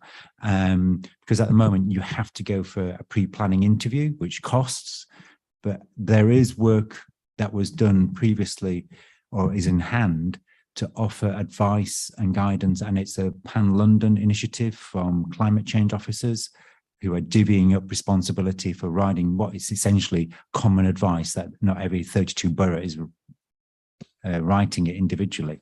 But I think there's a bit of fine tuning for that recommendations, that we address some of the microsite generation approaches and what we offer as guidance and approach. So before you answer, Sam, Councillor Crawford, I think. Well, we talked a little bit about climate change and the local plan in the health panel last week, and Councillor Brett is chairing, I think he's chairing the local development advisory, and I don't want to put Councillor Brett in a position where she has to do some work that she hasn't signed up for at this point. But I just want, notwithstanding what Sam's going to say about there is protocol for this committee to revisit recommendations, reword them before they go to cabinet. I wonder if there's an even easier fix than that, which is that the local development advisory committee is going to consider. Oh, that's true. Sorry. The local advice. Thank you. As always, Councillor Driscoll uses his common sense where I don't. And I need to speak to the microphone. Councillor Brett's going to chair the local development advisory committee. It's going to be charged, I think, with implementing much of the work that is going on in respect of the local plan and getting it towards a position where it can be adopted and there's consultation. I just wonder if there's an opportunity for some of this to be fed to that committee to offer the ability to you know, fit that into their work, you know, because this is, as Councillor Driscoll refers, this is very much a live issue. This is something that we can't preempt the planning decisions on or policy, but we can use the scrutiny knowledge to inform what are likely to be decisions and set parameters for our planners in future as this thing develops. Or maybe I'm talking absolute nonsense, which would not be the first time. Councillor Newstub. So this is no way intended to sound as critical as it may well do, but this is true, and this is true for all of the reports, and this is part of me being a new councillor. These are very broad, and perhaps it feeds into what Paul is saying. Most of the recommendations across these reports are they're not time-based, they're not smart, they're not specific, they're not measurable, they're not real, they're not very related to outcomes. And perhaps I'm sort of missing the bit where they're followed up on and that gets worked into something that is meaningful and can be looked at over time. But I and perhaps this isn't the time to have this discussion, but if there is opportunity to amend some of these questions, either specifically with points as Paul has, or to try and hone them to be a little bit more outcome orientated, then certainly I would welcome that. So on to starting with the practical side of things, the committee tonight could decide to change all the recommendations if they wanted and reword them if they wanted to do so. It'd be unprecedented. I'm not saying you want to do that, but on the other side, yes, you can tweak them tonight if you know what the wording is. The other option would be if there are particular ones that you wanted to have a think about a little bit more and maybe give some time to tweak, you could grant me delegated authority to do that in consultation with the chair. Because you can't delegate to the chair because governance issues means you can't do that.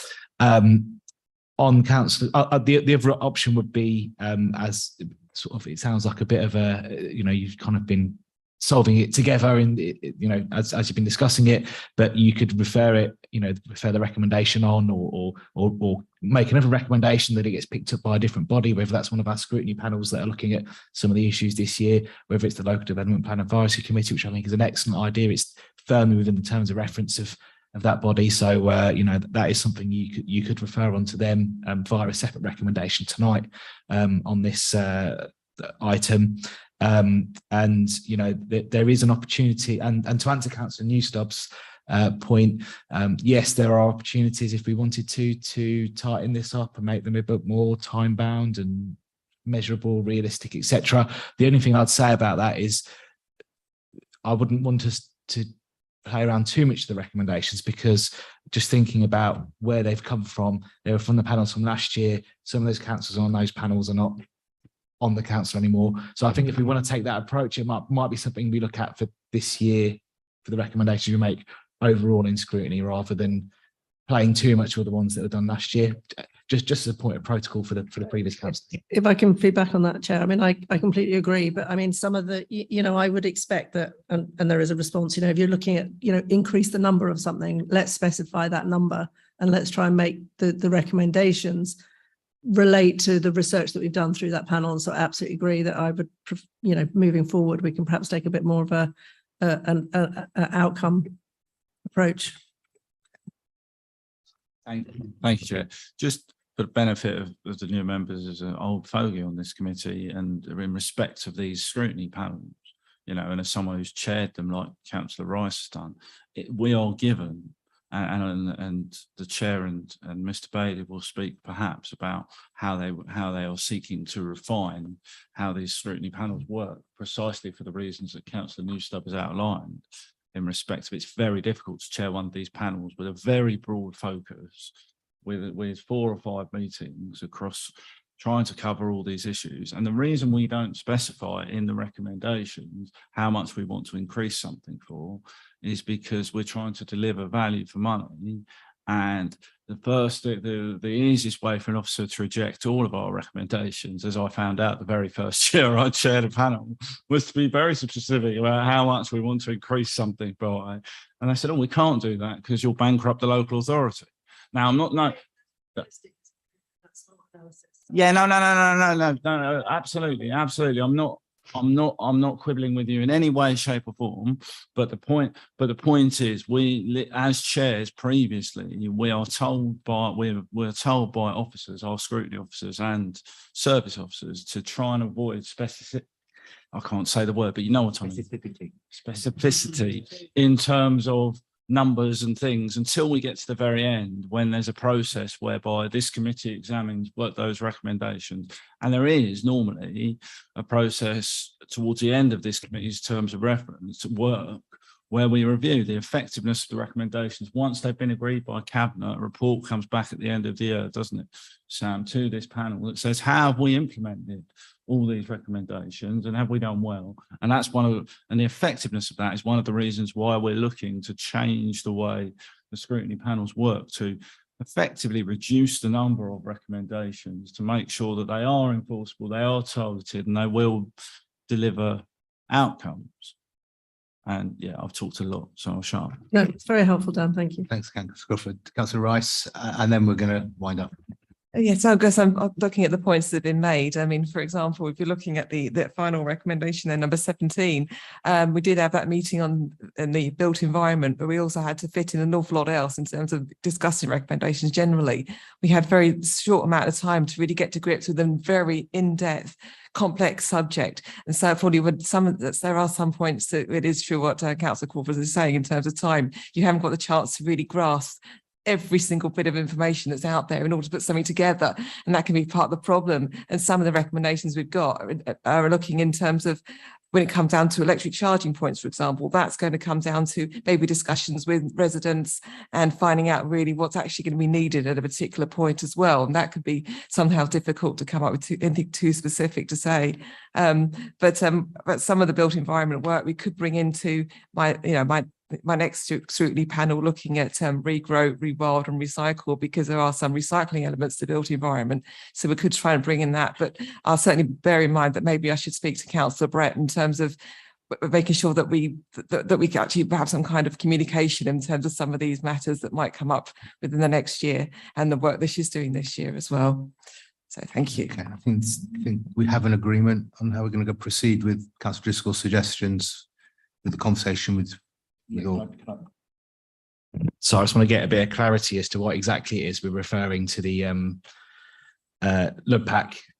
So this is around micro generation and so there's provisions for microsite generation, which will be, as we change to more low carbon energy generation per household, there's provision in permitted developments for those, but there's going to be many a times when we're not within permitted developments, but how we're going to approach that as a borough, how we're going to offer guidance and information prior to application. So I'm quite happy for the local plan committee to look at that and in some detail, because I think we need to have robust and clear guidance and lots of information that is clearly understandable and achievable. So I've kept it really simple and just said that provision for microgeneration within the local plan is considered by LUPAC. Is that simple, or is it? Do you want a bit? No, that's fine. Okay. There's a whole raft of guidance. You might get a handle that I've been reading it behind that, but if they're going to look into it and come out with some approaches, is fine. Thank you. That's great. Okay, we'll move on. With the second panel, the children's mental health.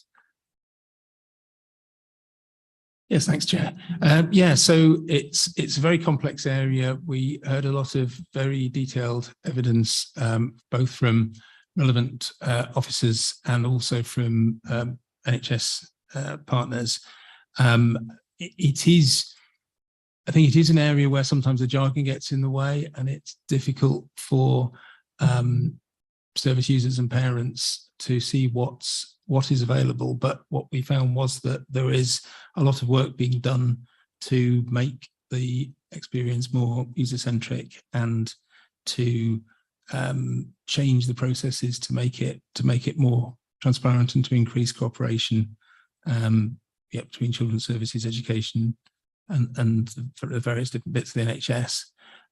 We also heard about other very impressive work from other outside organisations. One was, for instance, the UWL, where both the staff and the Students' Union were working together to improve wellbeing services for the students during the pandemic. So we heard a lot of very useful work that's being done. We made some recommendations, but I mean the recommendations are very much along the direction of travel that the organisations are wanting to move in anyway. So I don't think there was one technical issue that was rejected, but the rest of it was all accepted, the recommendations. So I think useful piece of work. Thank those who who were on it, and as I say, very extensive presentations and input that we got from the NHS and from Children's Services. Crawford. On this, it's really useful, and it actually spoke to me for an issue within our scrutiny arrangements, which is because several committees are abolished or changed or whatever. There's the statutory powers for the health panel, I'm just going to call it the health panel rather, are around adults services. So in respect of Sheila's reports earlier, in respect of Councillor Ball's panel, until we have a panel focused on this, there is no specific panel that looks at these types of children's health issues. And I think that is a real problem. It's just the legacy of previous panels being designed for that and not ceasing to function or being repurposed. And ordinarily I'd say it's perfect for overview and scrutiny, but as Councillor Gordon understands, there are lots of things that are perfect for overview and scrutiny as a work programme, and you can't get them all in. And I do think Councillor Ball and his colleagues on that panel have done the council a real service in terms of examining this area, taking lots of time with and I know NHS colleagues really appreciate the opportunity to go in such detail and speak about these issues.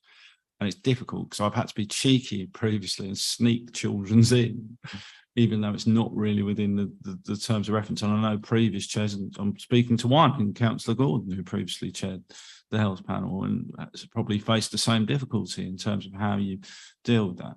And I just wanted to flag that as we look at how we reconsider our scrutiny, technically now, because of the General Purposes Committee, it's probably something that ends up there because it's a function that isn't addressed anywhere else. But I just wonder, as we review our scrutiny arrangements, if we could look at, is there a better place for it to sit where you can take these very important items to and discuss at least once a year? Yeah, I think, we're on a journey, aren't we, with our arrangements? And, when I came in nearly 3 years ago now, we were, we were in a position where we had the 4 review panels that were doing a distinct review every year, at the health and adults panel, and everything else went to OSC basically, as you said. And that's one way of arranging things. It's quite a unique way. I don't know other authorities who do it that way. And I think before we had those arrangements, we did have sort of standing panels that were based on council services, is that right? Or anyway, council services, cabinet portfolios, however you want to arrange it, that is the other way of doing things. That's the way, one of several of the ways of doing things.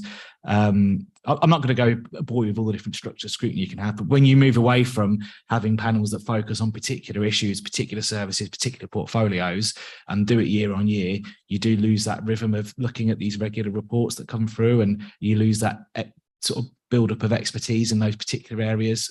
We have that expertise in the health panel, as you know, because we have, it's a popular panel. A lot of members remain on it year on year, build up knowledge and expertise, and are really able to provide that challenge. And you do lose that having that kind of model. So as you've identified, we're kind of moving towards that arrangement where we have more strategically focused scrutiny, and I think that's what we want to continue. And you're right, that is a blind spot with scrutiny, I think, going forward, that we don't have a regular panel that looks at there's that very important statutory function that we are required to deliver for the children and people of our borough. Councillor Alexander. I know Councillor Crawford said about once a year, but I can't remember that. Sheila, obviously, it does have an impact on the safeguarding, even like cultural CSE, which so contextual safeguarding, essentially. So gang related things. It kind of stems from mental health. So it's such an important aspect in terms of when you're looking at other services, including children's services. What I find as a mental health nurse is a lot of children end up in children's services getting support, as opposed to getting the right mental health support, because the services are so stretched. So it's such an important aspect of what we should do here. So I think that should be considered. Thank you. sorry, Chair. Fundamentally, it comes from, we used to have a Children's and Education Committee. It was abolished in 2011 because the government changed the purview of education. It came largely out of local authority control, but there was always a marriage between children and education. That's why health and adults are set up, and there was children educations. And I understand that education with academies and where education has gone over the last decade probably doesn't lend itself to a full scrutiny, but I'd certainly agree with what Councillor Alexander has just said. I just said once a year. Once a year is not sufficient for the number of children and young people who come out of the pandemic, people who are presenting with mental health issues that we don't even know about because they've spent 4 years, 3.5 years in lockdown. And I know from speaking to NHS colleagues, the amount of pressure that's within the service.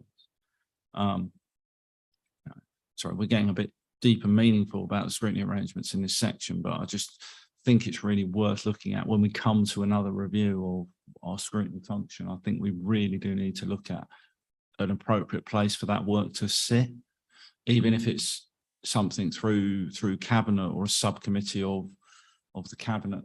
Of the Cabinet that looks at that, but something for members to have oversight of. Thank you. We can't leave this to a scrutiny review because this will be panels and structures for next year.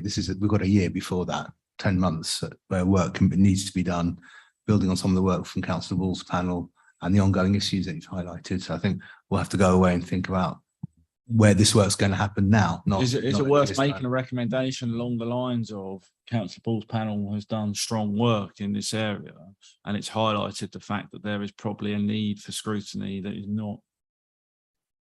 Don't forget youth violence. Yeah, sure. Although we do have some youth violence. You did say youth violence. Yeah. I just think it's all connected in terms of the mental. Mental health. No, it certainly is. But youth violence is catered for in some of the other.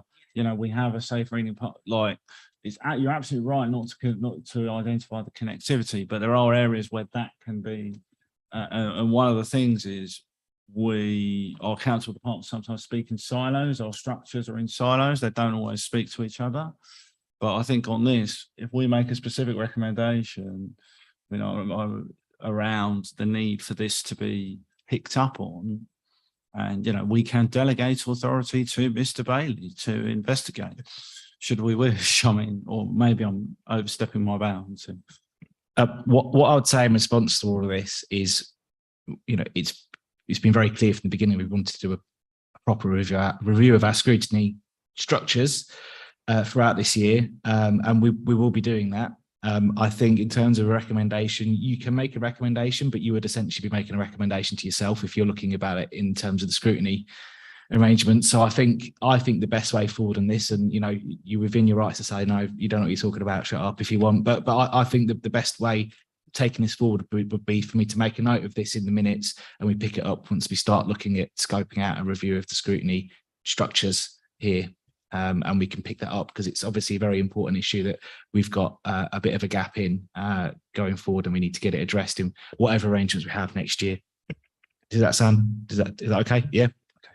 Thanks, everyone. Right, we'll move on to panel 3, which is the COVID-19 inequalities in recovery, chaired by Councillor Locke, who obviously is not here. Any comments? Councillor Rice.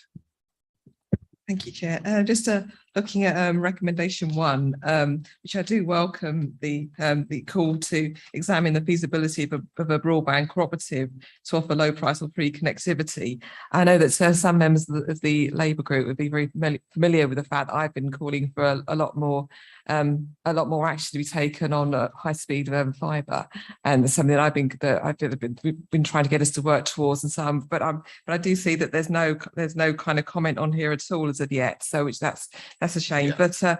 But I know that a couple of our MPs are working in Parliament to try and get some work done in terms of connectivity and broadband. So I don't know if that might be relevant to be looked at when these actually finally get assessed and we work out what we can do about that. But the fact that we want to talk about a cooperative is just fantastic, and I think that's a really good way forward, especially in terms of how important is our post-pandemic. We know how important broadband is. Thank you.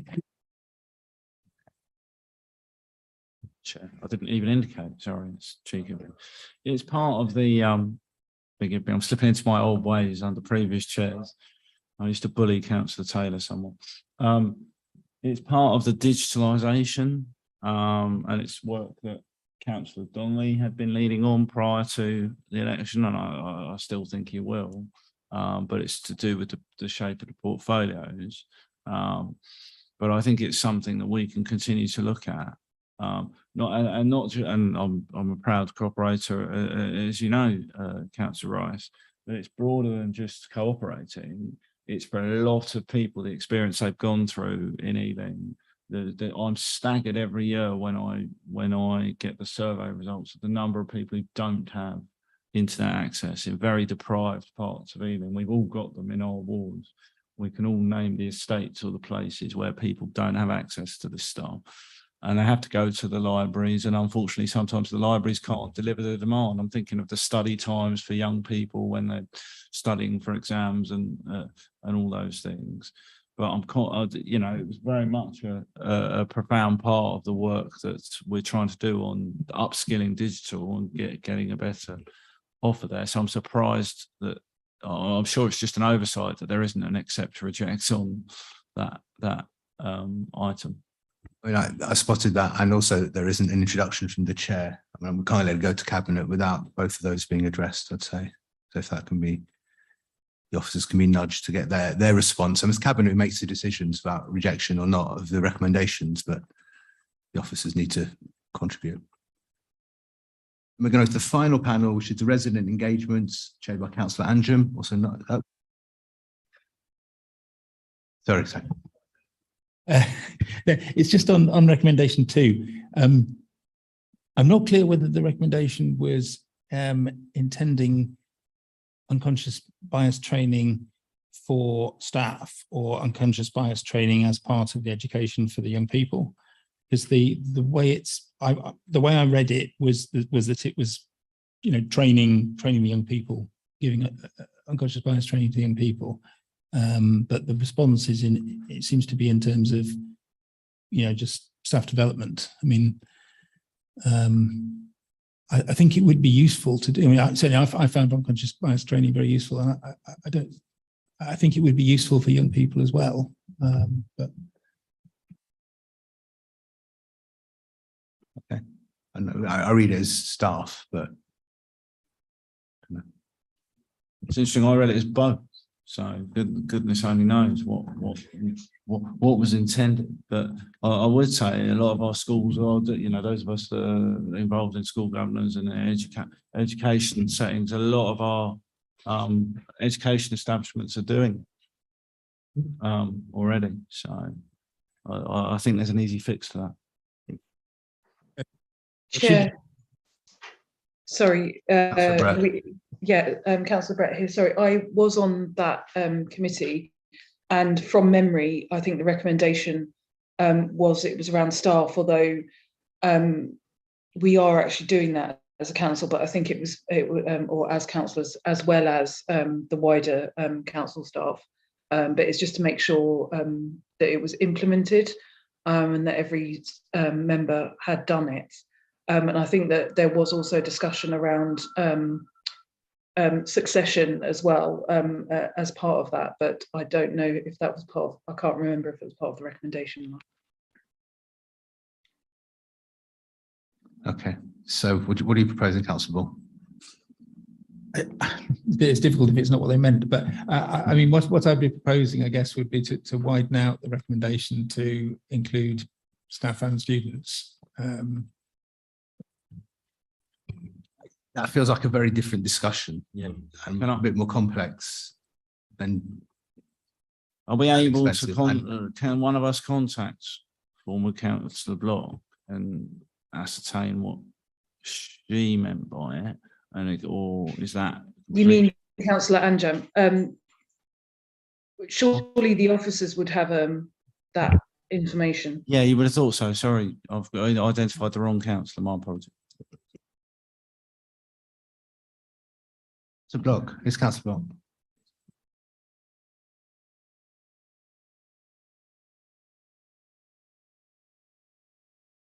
I think it's a very different proposal, and I don't think we can go off in that direction within this committee at this time.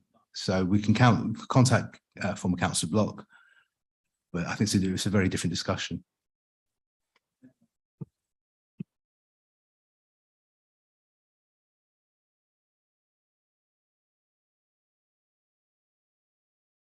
Not a tweak, it's completely different.